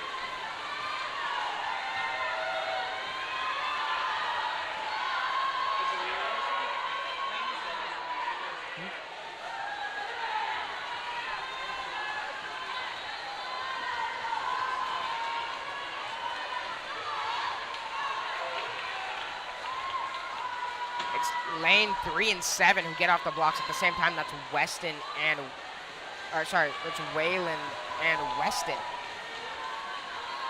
They Looks are moving. like CC is gaining though. Just a bit. This is CC's C relay, which is hard to say. Yeah. They have a 1:54.05. That is the high C time for this relay. But we are going to see lane 3. That's Wayland just kind of out ahead here. CC have some really great swimmers left. I'm sure everyone else does too. I just know the CC swimmers. And they are gaining. Gaining at a rate of knots. Nautical miles, Finn? What? I think we should measure swimming in nautical miles. In miles per hour or not? Knots. Yeah, it's nautical, you know? It might be. We still have Wayland off the blocks first. They are going to they're going to push everything, or they're going to push now. They're really moving. We have CC out in second, and then LS not far behind. See if CC can reel in Wayland right here. It's going to be tough. Looks like CC are going to take second here as we see Wayland finishing first. And then we have CCHS accompanied by LS. And then Newton Waltham. South and Bedford. Tight race there. All right, this is the final heat. Looks like Newton South and Bedford got the same time. My. That is incredible. 1:56.56 for both. How rare is that? I'd say rare. Maybe we should start timing to the thousandth. No.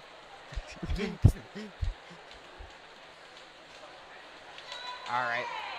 We are now in the final heat. We've got Wayland in lane 1, CCHS in lane 2, Weston in lane 3, CCHS in lane 4, Westford Academy in lane 5, Cambridge Vision Latin in lane 6, Lincoln Sudbury in lane 7, and Newton South in lane 8. The only B relay in this race is Concord Carlisle. They have, again, just really great swimmers.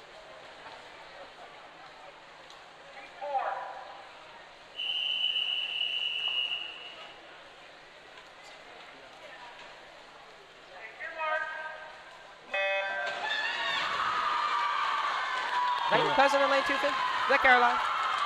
It might be. All right, he gets away well, but so does everyone else.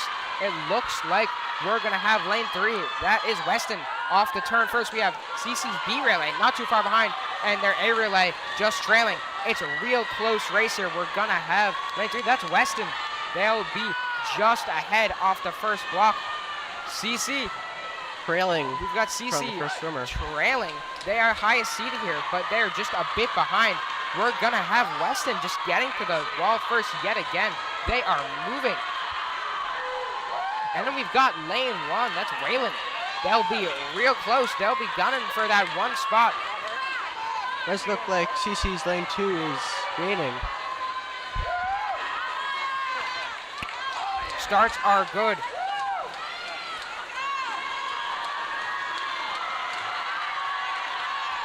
We still see lane 3, Weston.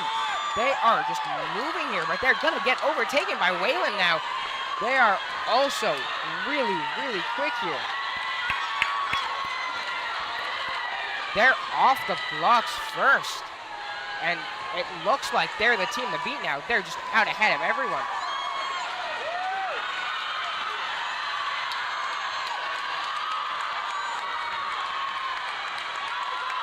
Despite being the highest seed times, the CC team seemed to be just a bit behind, and we're going to see Wayland set a crazy fast relay time. That's a 1:42.55, 8 seconds. Wow. 8 seconds off of their seed time.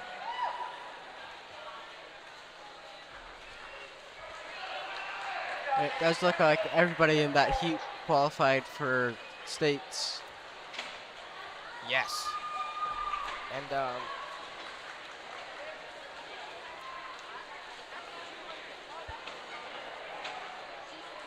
the DCL record is a 1:35. 64. That is crazy. That is insane. We now see the 100 backstroke. Our cut times for this one are sectionals 1:08.26 and D1 states 1:07.18. We've got 7 heats of this one.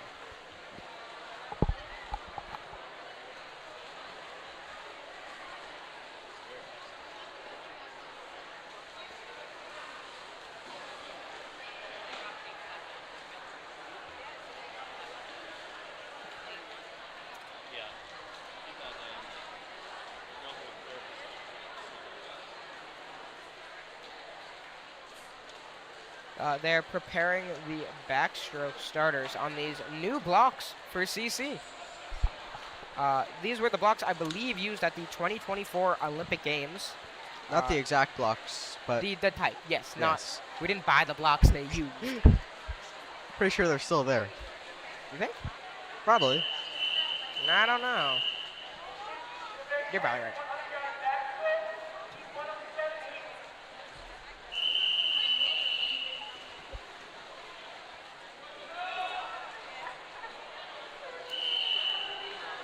Looks like we are missing lane 5 here. That's Eddie Hayden.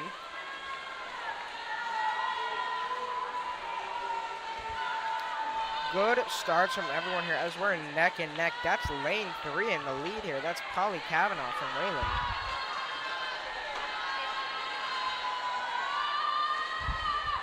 And she gets off the wall first, but it is a very close race between her and Kate Morrell.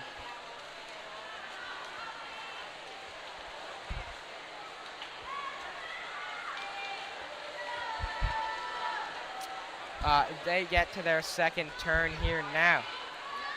That is a good turn from Polly Kavanaugh, but she's got Kate Morrell right on her tail. It's going to be close.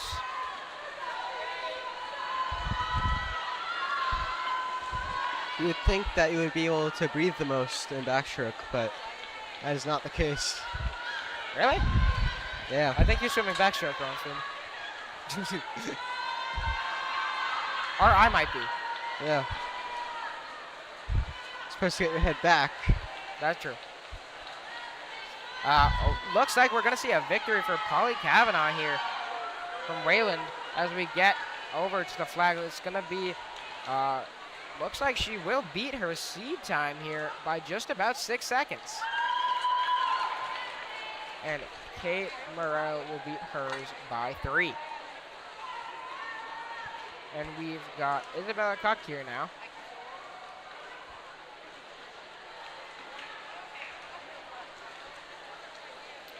She gets to the flags.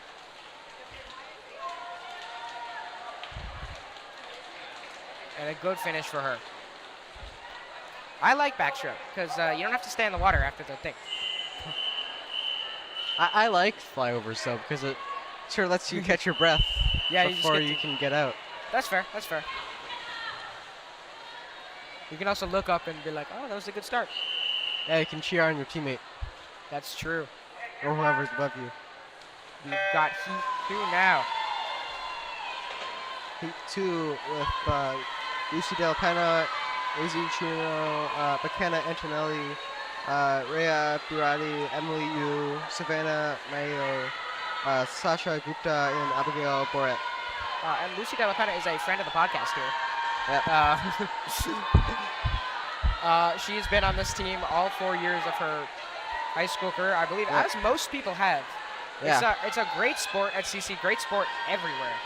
Yeah. It looks like our first turn is going to be from lane 4. That's Rhea Barati. She'll be very closely followed by McKenna Antonelli. Antonelli. Apologies. Antonelli. Antonelli? Yeah? Wait. No. No. That's... I can't do math and can't read. We make up for each other. We've got Leah Barati, who seems to just be in the lead here. She's gonna finish, I believe, first, and it's her who gets first here. She's gonna get it with a 1:20.68. That is 2 seconds faster than her seed time. Great race for her. Looks like Bit of a timing issue with lane 8. looks like almost everybody got a PR in this heat. I mean, that's what you see at DCLs. You'll love to see it. Just want to leave your year off on a high. All right, this is heat 3.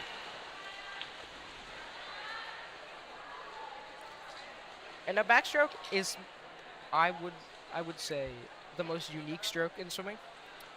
I know it's similar to like maybe what people consider the basic stroke of freestyle, but you don't really. There's nothing else you can really like apply to it like you can with all the other strokes. It's entirely different techniques. You have to learn an entirely different start. The turn takes a while to learn, and it can be hard to kind of keep as you get better and better because you need to like change your stroke count. Yeah. So if you're really good at this stroke, it's a good stroke to have in your bag. Personally, I could never remember my stroke count. Mine was 7. I'm pretty sure I was a 5. So. I remember mine to this day. It's probably longer now because I'm not swimming this season. But Seems like we're having some trouble with the blocks. wedges. And these new blocks to you, or were brought to you by the CC swimmers and their parents and just other generous donations Yeah. from the town and other people. We did a swim-a-lot last year, I think is what we called it. Which was a fun time. Coming into the backstroke now. We have Penelope Viven in lane 1, Claire Movbody in lane 2, Maya Arsenut in lane 3, Margot Ann in lane 4, Emma Kajadad in lane 5. Sorry. Gail Sheth in lane 6, Audrey Kyo lane 7, and Jasmine Najfan in lane 8.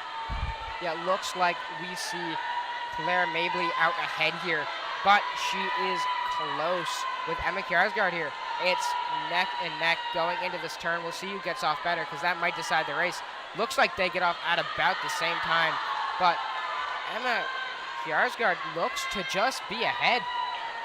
It's close though. It will come down to maybe a touch here, but it looks like Emma Kjaersgaard is going to have it. And she does. She does. With a 1:12.88. Lane 2, Karen Bobby. Sorry. Mabley in the second. Yeah, she takes 5 seconds off her seed time. That's crazy. Yeah. Off to heat 4 now. We've got Sofia Castillo in lane 1. Anika Halio here. Apologies. Ada Bridgman, lane 3. Avery Booth, lane 4. Sophie Ginkover, lane 5. Ruby Gall, lane 6. Ellie Goldman, lane 7. And Lauren Coe in lane 8. It is a great start here from everyone, but I'd like to highlight lane 3. That is Ada Bridgman. That is a good start from her. She starts just a bit ahead of everyone else. Gonna get to the turn first, but almost at this exact same time as Anicia Halio. They're close, but we also see lane 4 and 5 coming up from behind. That is Avery Booth and Sophie Ginkover. But we see lane 2 ahead. That's Anicia Halio. She is going to stay ahead. Ada Bridgman might still be in third, but it's close between her, Avery Booth, and Sophie Ginkover. But it's a close race in all accounts. Looks like Anicia Halio is going to take it here, though. She's got a big lead coming off the wall, though. And we see lane 5 now. Lane 5. Lane 5, that is Sophie Ginkover. who is just kind of gaining a little bit of time. Looks like she's going to get second, but there is just a little bit of length left, and she's going to have it.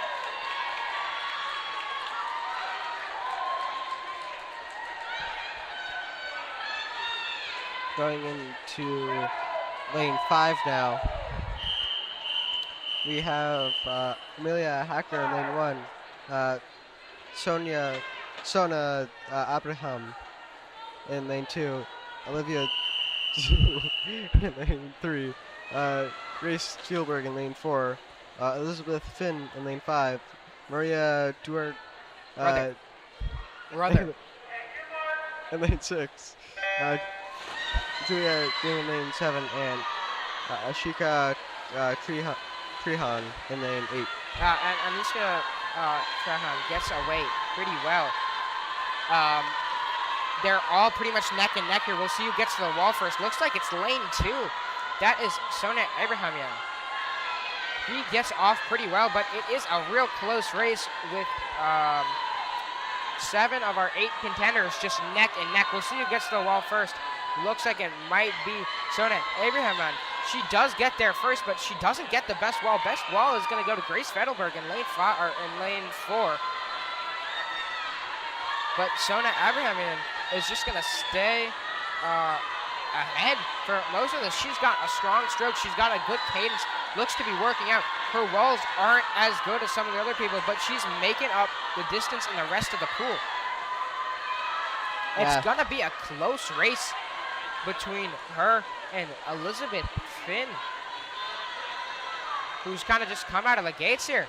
I don't know who's going to win. It looks like it is going to be lane 2. That is Sona Abrahamian. A great race from her. She kind of led the whole way. Maybe a little bit of loss of steam there at the end, but she pulled it out. It's not how you... It's not how... Not how you start, that's how you finish? Yeah. Yeah. That's the saying. That is what they say. It might be both, though. Yeah. I think so. Why not start good and finish good? Why use many words when few words do trick? What? Nothing. Cara McCormick in lane 1. Elle West in lane 2. Emily Deeks, lane 3. Phoebe Rainey, lane 4. Laura Park, lane 5. Sophie Reisenberger, lane 6. Charlie Santoro, lane 7. And Mana Chef in lane 8.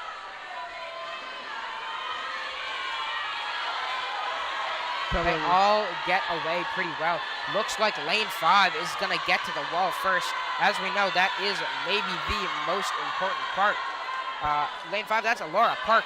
She gets away well off the wall, but that is Phoebe Rainey chasing her. But we've got second place now. It's either lane 8, Mana Chef, or it's lane 3. That's Emily Deeks. It's a close race here. Everyone gets a pretty good turn off, a second turn. But it is gonna stay as Laura Park here out ahead, but someone is gaining on her. That is Emily Deeks. Depending on the turn here, we could see a bit of a shakeup. But it does look like we're gonna see a win from Laura Park here. She sets a 1:02.55, which is 4 seconds ahead of her seed time, and more than enough to put her in states and sectionals. I think everybody in almost everyone in this race everybody in this heat, qualified for sectionals and states. Yeah. This is our 7th heat. These are the fastest backstrokers. We've got Ariel Wang in lane 1, Evelyn Hale lane 2, Rihanna Barrett lane 3, Felina Zhou lane 4, Cara Hale lane 5, Sherry Yee in lane 6, Audrey Fricano lane 7, and Catherine Finn in lane 8. Seem to be having some trouble with one of the wedges. It appears that it is being fixed. Yeah, I'm not sure why the wedges are there. Finn, do you know? It's so that the backstrokers can push up on something. Interesting. I'm pretty sure it was just made legal for this year. Because I know when they were ordered, they weren't. Really? Yeah. Interesting. Factoid right there. Yeah. My fact is backstroke is pretty cool. Oh yeah. Oh yeah.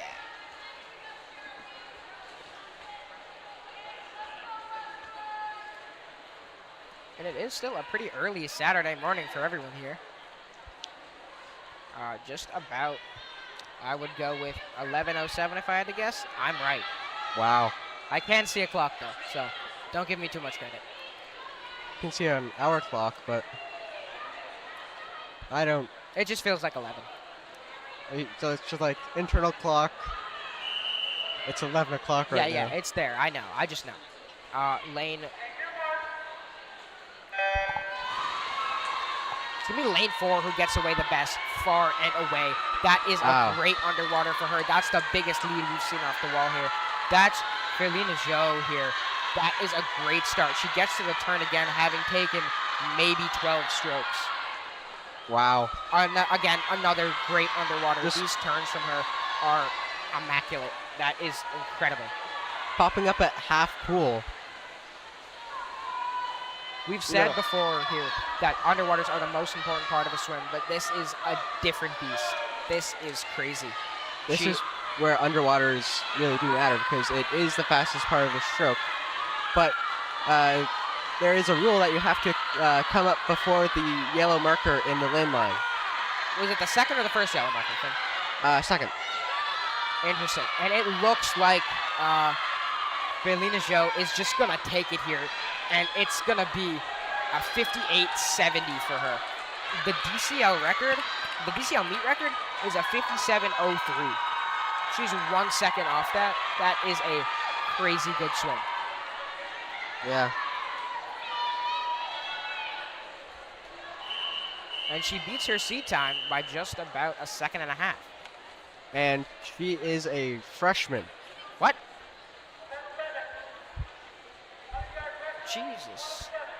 That, well, So she will have a very, very good swimming career here in DCLs.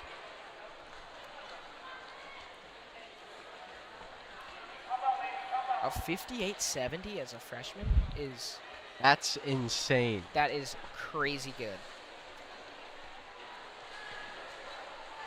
And obviously that does qualify for states and sections. Yes, obviously. By almost 10 seconds.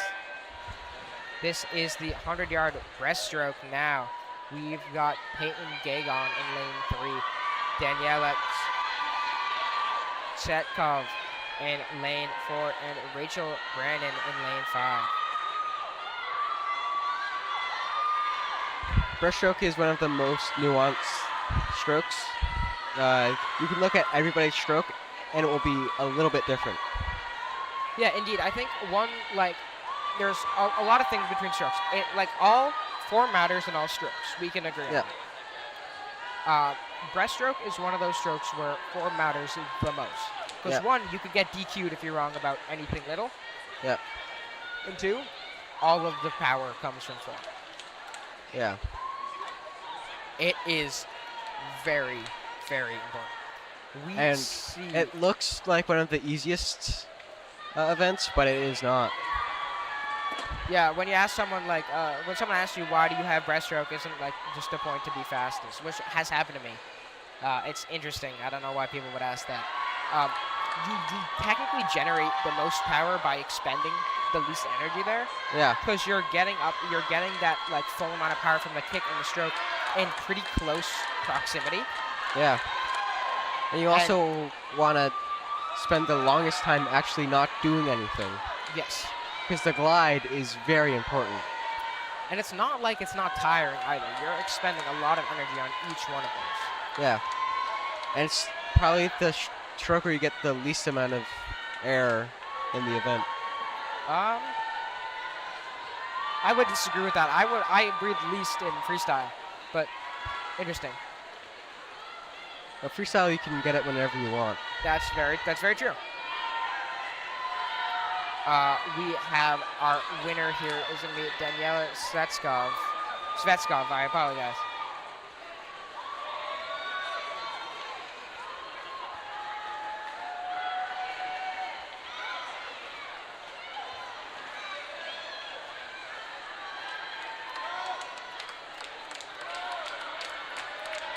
coming in is Peyton Dagon.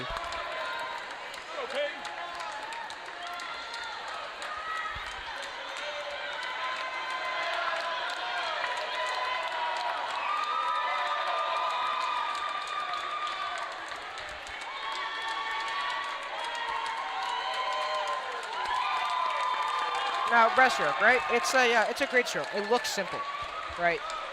Like, of all the strokes to do, I think I suppose people would say freestyle, but these guys make it look easy, right? They've trained for this. They know the stroke. They know the form. They know how to do it. If you ask someone who had never swum before to just go swim that stroke, just get in the pool and swim, they would be DQ'd. Yeah. It is a very difficult stroke to get down, but once you have it down and you have it, it's very enjoyable. Yeah. We've got lane 3 in the lead now. That's Claire Uda. Or sorry, lane 4. I apologize. That is Alina Janigan. But it's a close race. She's got pretty much everyone behind her here. Yeah. Coming into the second lap.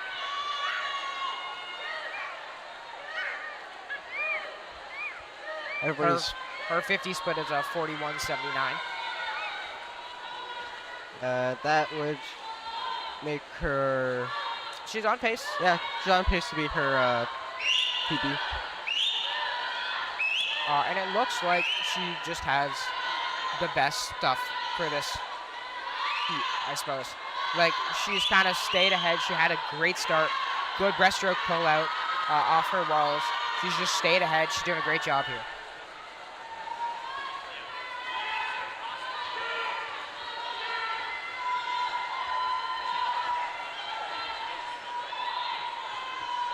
Coming into the wall now. Lane 4. That's going to be a victory for Alina Janigan. Who's got it? We said she had it. We said she had a PR about halfway through, and she's got it by almost 5 seconds. Wow. Heat 3 now, we've got Harper Mallett in lane 1, Rosalind Yu lane 2, Madeline Muller at lane 3, Madida Hoffman lane 4, Scarlett Barnes lane 5, Zania Chander lane 6, Anik de Jong lane 7, and Chloe Ho in lane 8.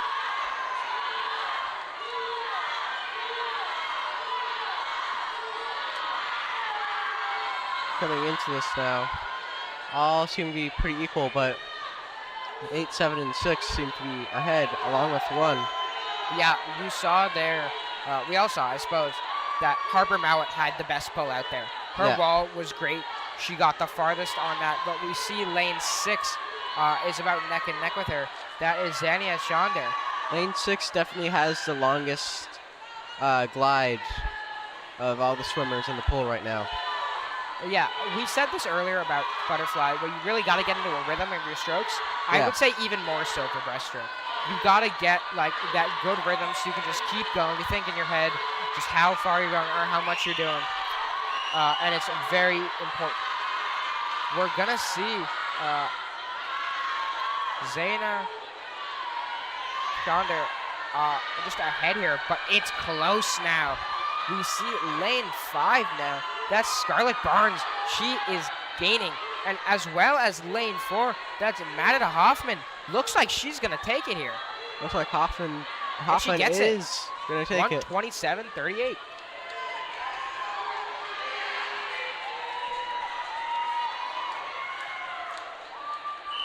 Which is a PR for her by about a second. Into heat 4 now. It is Phoebe Zimmerman in lane 1, Donna Gazar in lane 2, Laura Hu in lane 3, Allison Prince in lane 4, Rachel Goldman in lane 5, Lilia Hernandez Sato in lane 6, Aaron Navari, Melanie Holta in lane 7, and Sandra Pineda in lane 8. Pineda. Just butchering last names today. Yes. Indeed. Since 2009.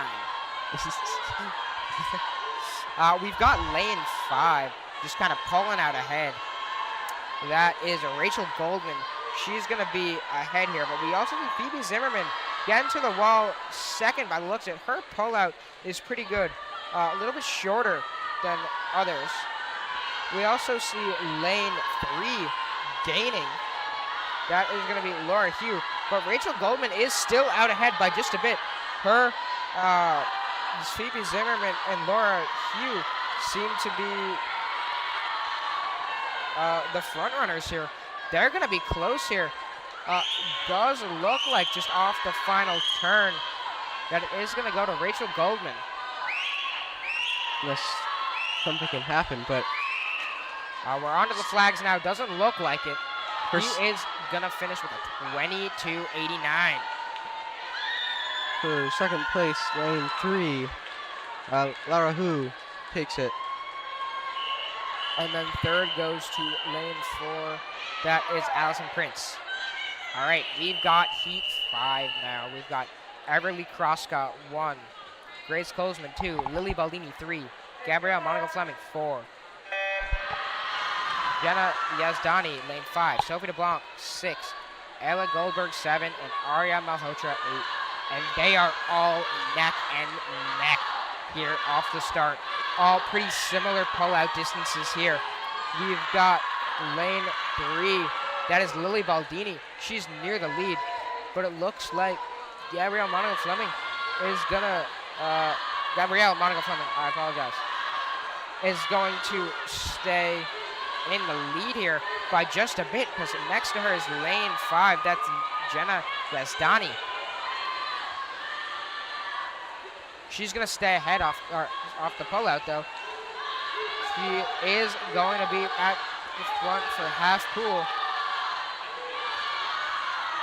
Looks like she'll have it on the wall first, but we still have Jenna Yazdani right next to her. They get off the wall at about the same time. They're moving. It's close. We're at half pool now. Yeah, really coming down to the wall here. Looks like Gabrielle Monica Fleming is just about ahead here, and she has it.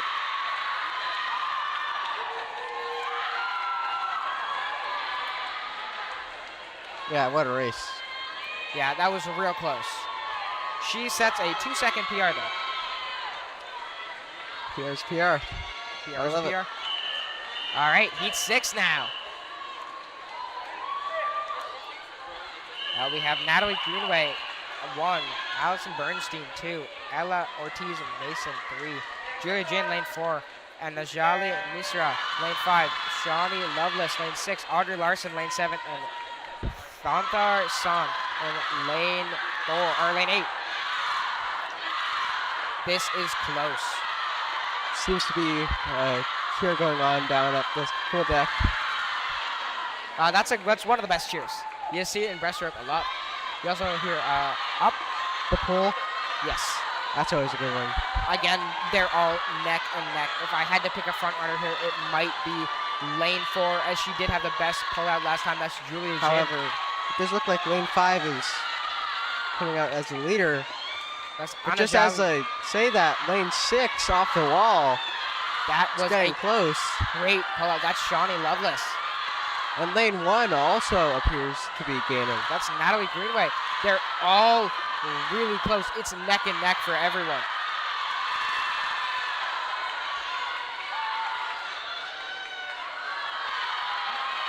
Off the wall, I would go with lane 6 in the lead here, Finn. Yeah, Yeah, looks like Shawnee Lovelace is going to get there first. but you lane see 4, Julia Jin with a bit of a second win. She's moving. lane 1, And it is going to be Julia Jin who takes it here with a 1:16.47. and that is a state cut, I am guessing. We're guessing. It is. Yeah, it is. We're now on to the 7th heat. We've got Paris Tam, lane 1, MJ Phelps, lane 2, Lila Lila Wynn, lane 3. Ayla Bruno, lane 4. Sarah Fortier, lane 5. Zishen Zhang, lane 6. Brenna Schulman, lane 7. And Kendall Kaleza, lane 8. Coming into the fastest of the breaststrokers now. It is even across the pool. Going into the wall, we'll see who comes out in front. It appears to be lane 6. Yeah, it looks like it is going to be lane 6 here, but don't discount Sarah Fortier and Ayla Bruno. They're right there with her. Along with MJ Phelps. Alongside in lane 2. It's close, and I'd even give it to Sarah Fortier now. She looks to be ahead.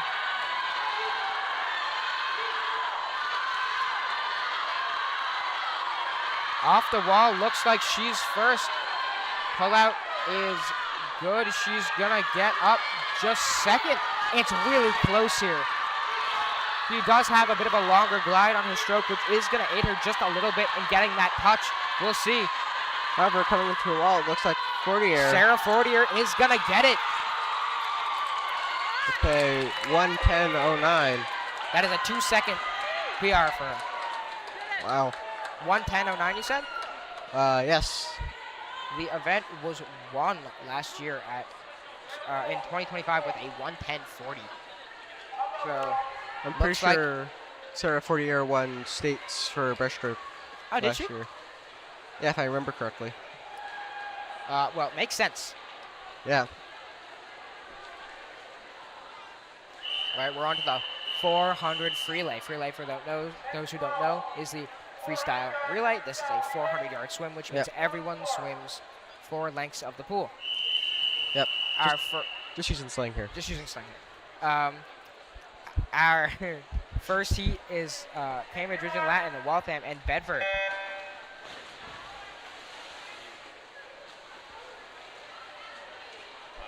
They all get away well. It's a pretty close race right now.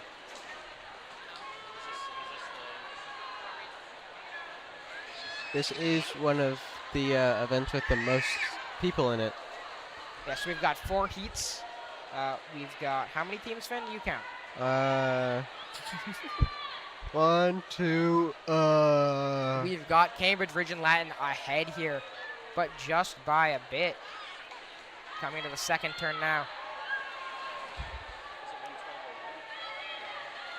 We have 100 people in this event. There are 25 teams, 4 people per team. Really? I'm good at math now. Oh yeah, I was the one who's bad at math. Oh. Yeah. And it's still going to be Cambridge Region Latin who are just going to stay ahead here. They're about at half pool. They've got their second swimmer getting ready on the block.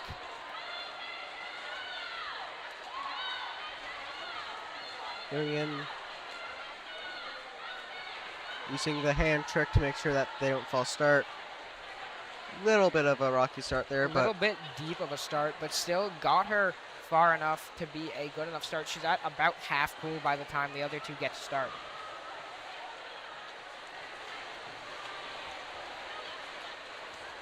And she is moving yet again.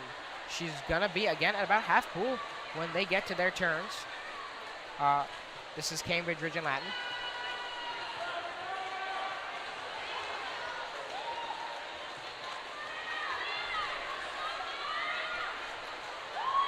But it does look like Waltham are gaining on Cambridge Region Latin now. They have made up a lot of time.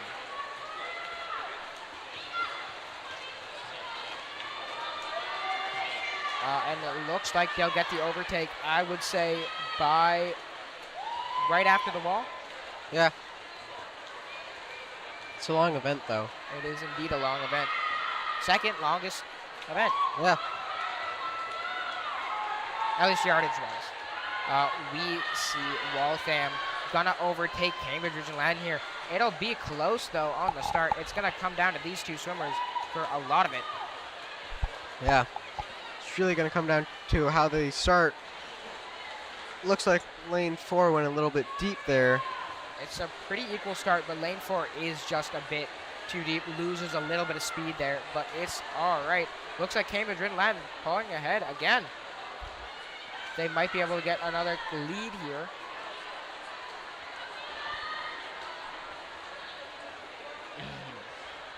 Now, Very looks like it's it's not the last swimmer. It's a 100. Indeed. Gotta So remember that. Cambridge Ridgeland again just out ahead of everyone else. So Cambridge Ridgeland, then Waltham, and then Bedford in last here. Based on seed times, this was not the expectation. Where we had Waltham getting first, but we're not even on the last swimmer, so you never know. Yeah. We will see. Cambridge Ridgeland are having about a half pool, maybe greater. A little lead bit more than half pool everyone lead. else. You love to see it, don't you, Finn? Well, if you're on the team, I suppose. Yeah. All right. Cambridge Ridgeland has their last swimmer in the water. They have about a full length lead here.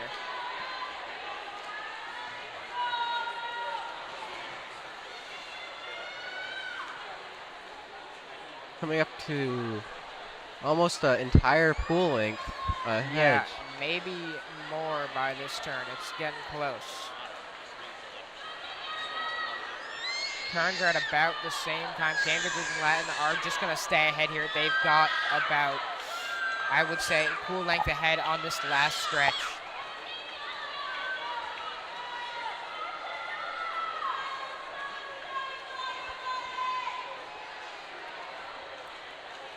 Coming up to the last 25, if I am not mistaken. Indeed, you are, Finn. Wait, you're not mistaken. You are right. It's going to be Cambridge Ridgeland Latin who takes the victory here, unless something catastrophic happens, but I don't think so. I wouldn't guess that. It would take a real tragedy. Indeed it would. And that is the relay for Cambridge Ridgeland Latin. They set the fastest time in Heat 1. Yep. And they will win Heat 1. And another interesting fact about this meet is that every heat can score in this. Yes, Usually there- only the fastest heat, but for this one, the What is it? top There's 16. I believe it's 16, yeah. Relays do count for double, so you want to win your relays. They do? Really? Another factoid. You have more? No. Oh, that you want to win? What? Never mind. Alrighty, we're at about 11:30. We've got 3 heats left in this meet. All right, we've got Cambridge Ridgeland Latin lining up in lane 2. Newton South in lane 3. Westford Academy lane 4. Lincoln Sudbury lane 5. Newton South in lane 6. And Bedford in lane 7.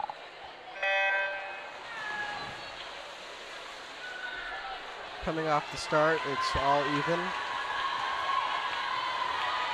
However, we should see the pool open up a little bit as we get past this turn. Yeah, And it does. I'm seeing Newton South, the lane 3 team, kind of taking an early lead here. If not minuscule. And lane 5, that's Lincoln Sudbury. They're doing pretty well. Maybe just 2 feet behind, maybe a foot. Yeah. Just on her toes. The turns have occurred, and it is still Newton South and LS who are neck and neck here.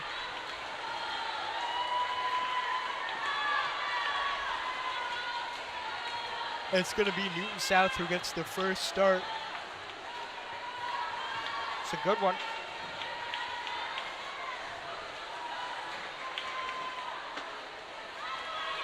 Newton South are going to stay ahead here, and it's still LS in second. Turn from Newton South is good, and they're moving, but LS is catching up just a little bit. I'd say they're about the same right now, if not LS in the lead. Alice seems to have a little bit more pace. coming into the second turn of their 100.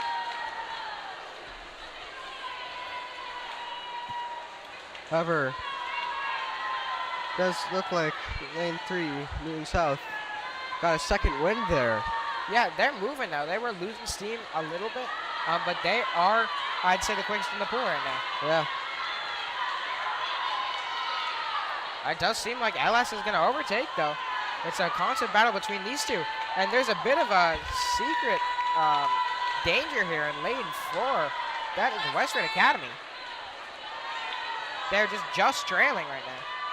Newton South do get the first dive, and then LS, and then Westford Academy. It's close here.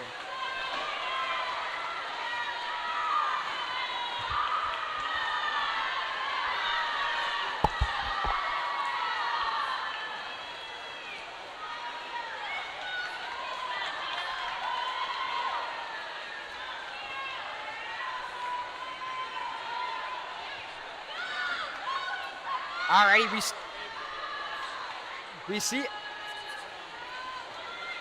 see LS and Newton South still in the lead. Westford Academy is just behind them. It's close here. Is this the third or the second swimmer, Finn? I think it's the second. Based on time, I'm gonna go third though. Okay. Actually, yeah, it's the third. Sorry. We've got Newton South in the lead again. LS is going to be overtaken by Westford Academy now. They've been waiting for this the whole race. They've been gaining the whole race.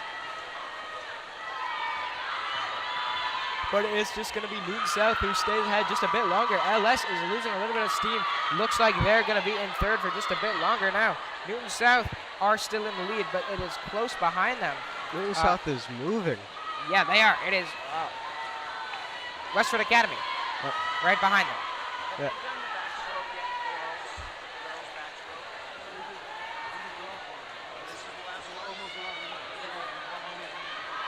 They are moving right now. Looks like Newton South is going to take this unless they lose a lot of steam in the last 25. But it looks like they'll have it. Yep. It was a real close race between them, LS, and Westford Academy for most of the race. I'm sure Newton South will be happy to see a victory here. And they do get the victory. Closely followed behind by Westford Academy. Oh, sorry. Westford Academy and then Bedford, it looks I like. don't think Bedford is. Sorry. It is going to be LS, but it's almost Newton South. Newton South almost had him. Other Newton South, lane 6 Newton South. But it's the top 3 for this are going to be Newton South, Westford Academy, and LS. They'll be glad to score a few points there. Yeah. We're going into Heat 3 next.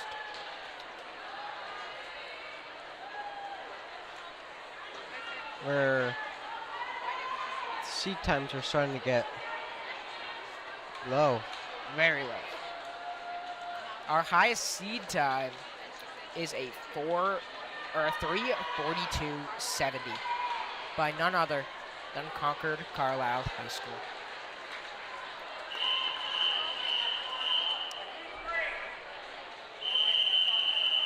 And that is in the fastest heat. However, we have Wayland, Weston, Wayland, Cambridge and Latin, Concord Carlisle, Lincoln, Bedford, and Weston. In that order in this heat. We see a very good underwater from lane 4. That's Cambridge Ridge and Latin. They are moving. But they're accompanied by Concord Carlisle right next to them. It's a close race at the top here. We see LS, CC, Cambridge Ridge and Latin, and I believe that's Wayland. Still And 4 or 5 teams in contention. yeah, looks like Cambridge and Latin are out ahead here, but not by much. They're gonna go off the turn just ahead of CC and LS and Wayland, who are just about the same.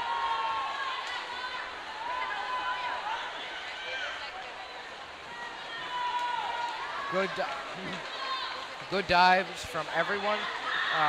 Cambridge Latin stays ahead, but it's Wayland catching up to them, as well as CC getting a little bit of ground, but not too much. Wayland seems to be the fastest in the pool right now, though. Looks like they've slowed down just a bit. We're going to see Cambridge Latin just ahead for a little bit longer now, but looks like Wayland are going to take it here just before the second turn. CC are not far behind, nor is LS. And that is Westford or Weston in lane 2, apologies, who are also gaining.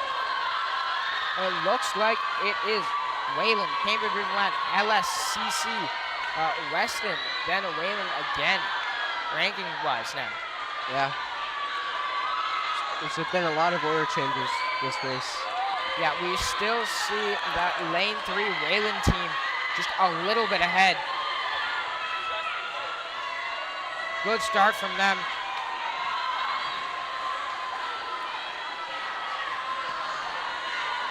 And these should be your fastest 2 swimmers now yet to swim. Yeah. Or fastest 1? No, fastest 2. Fastest 2. And again, it's Those Wayland and then Cambridge, and then CC and LS who are just about tied.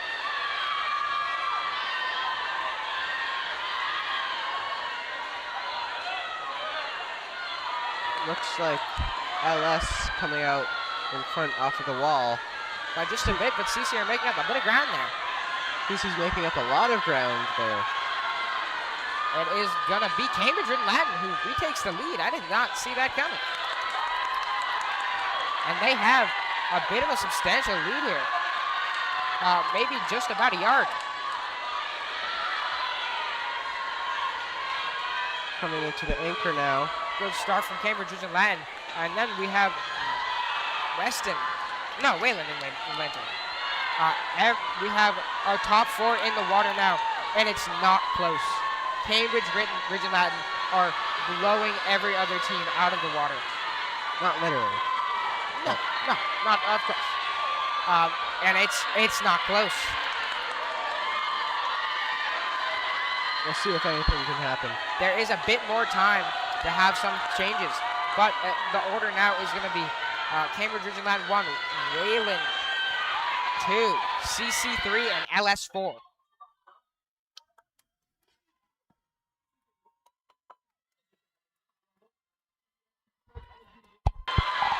All right, well, we're going to see Cambridge Latin just at the final stretch of this race. Looks like they're going to have it. They might be under 4 minutes, but doesn't look like it. They're going to finish with a 4:01.3. Which is a state cut time. Closely followed by Wayland, then Concord, Carlisle, and Lincoln Sudbury.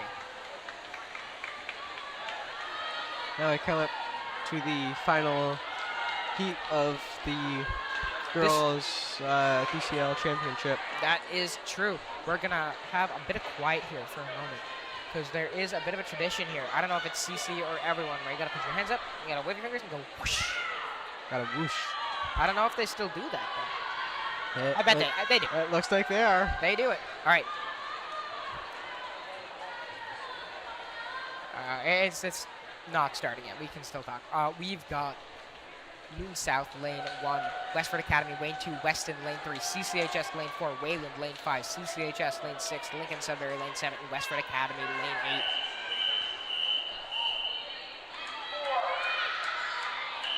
This is going to be the race that likely decides the meet.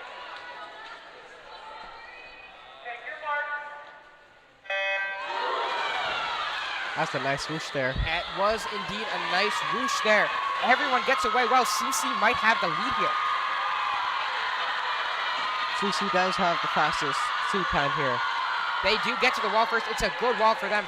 They're off the wall in first, but next to them in lane 5 is Wayland. Wayland, always a danger for CC. Gonna be the team that might take it away from them here, but CC stay ahead on this second turn. They're still moving maybe just 2 to 3 feet ahead now. They are pulling away just a bit from that Wayland team, but there are others catching up. We have lane 2, that's Weston. Or sorry, lane 2, that's Westford Academy, apologies. And they're gaining as well. But it's gonna be CC who look to take the first finish of this race. From this first score, it looks like CC's going to be the one to beat. It's going to be CC and Westford Academy getting in the water at about the same time. They're moving at about the same speed, and it's Wayland just behind them. DC do get the turn off first, and they are cruising right now. It is just about equal with CC, Wayland, and Westford Academy. We'll see what happens. Looks like, I do believe CC have the first turn here. They do. They're getting away just a little bit. Doesn't look like CC have the best walls, but their stroke is where they're gaining a lot of time. Really getting loud here. Energy's all the way up. Energy is up here. CC get to the turn first, and this is the longest margin they've gone to the turn by first. They are cruising. It's going to be a body length ahead for the start here, if not more.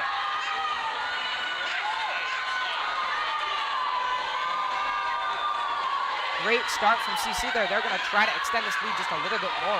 But Westford Academy and Wayland have two very quick swimmers here. CC look to get to the wall just first. They're going to contain that lead just a little bit more. But Wayland and Westford Academy look fast. To be taking the lead. No, CC stay ahead here. But lane 3, that's Weston. Haven't seen them yet, but they're here now. And they are moving. CC may lose the lead for just a bit here to Wayland, but it is close coming down to this last 150 of the race. It is pretty much neck and neck here between CC and Wayland. We have Westford Academy and Weston just behind. Weston kind of just came out of nowhere and got into the top 3.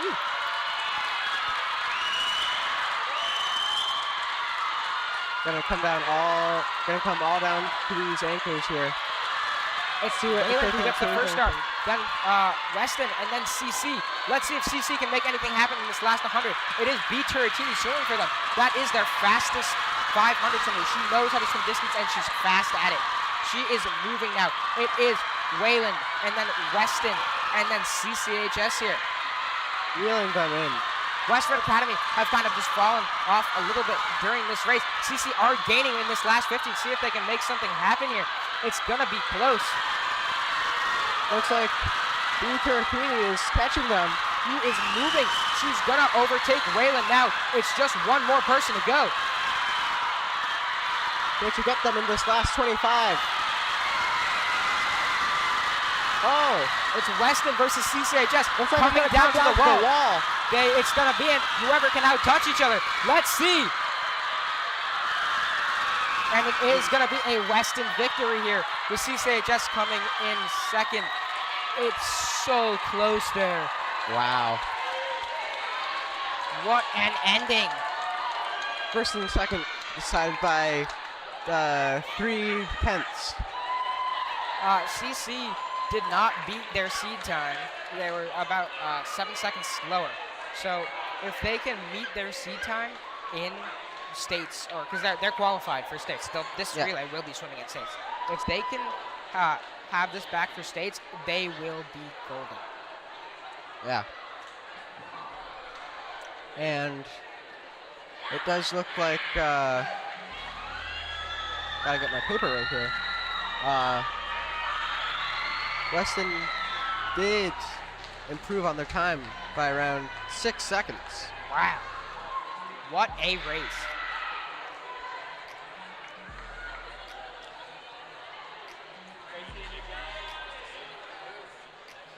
All right, thank you all so much for watching, and we will be back for men's DCLs in just about 2 hours.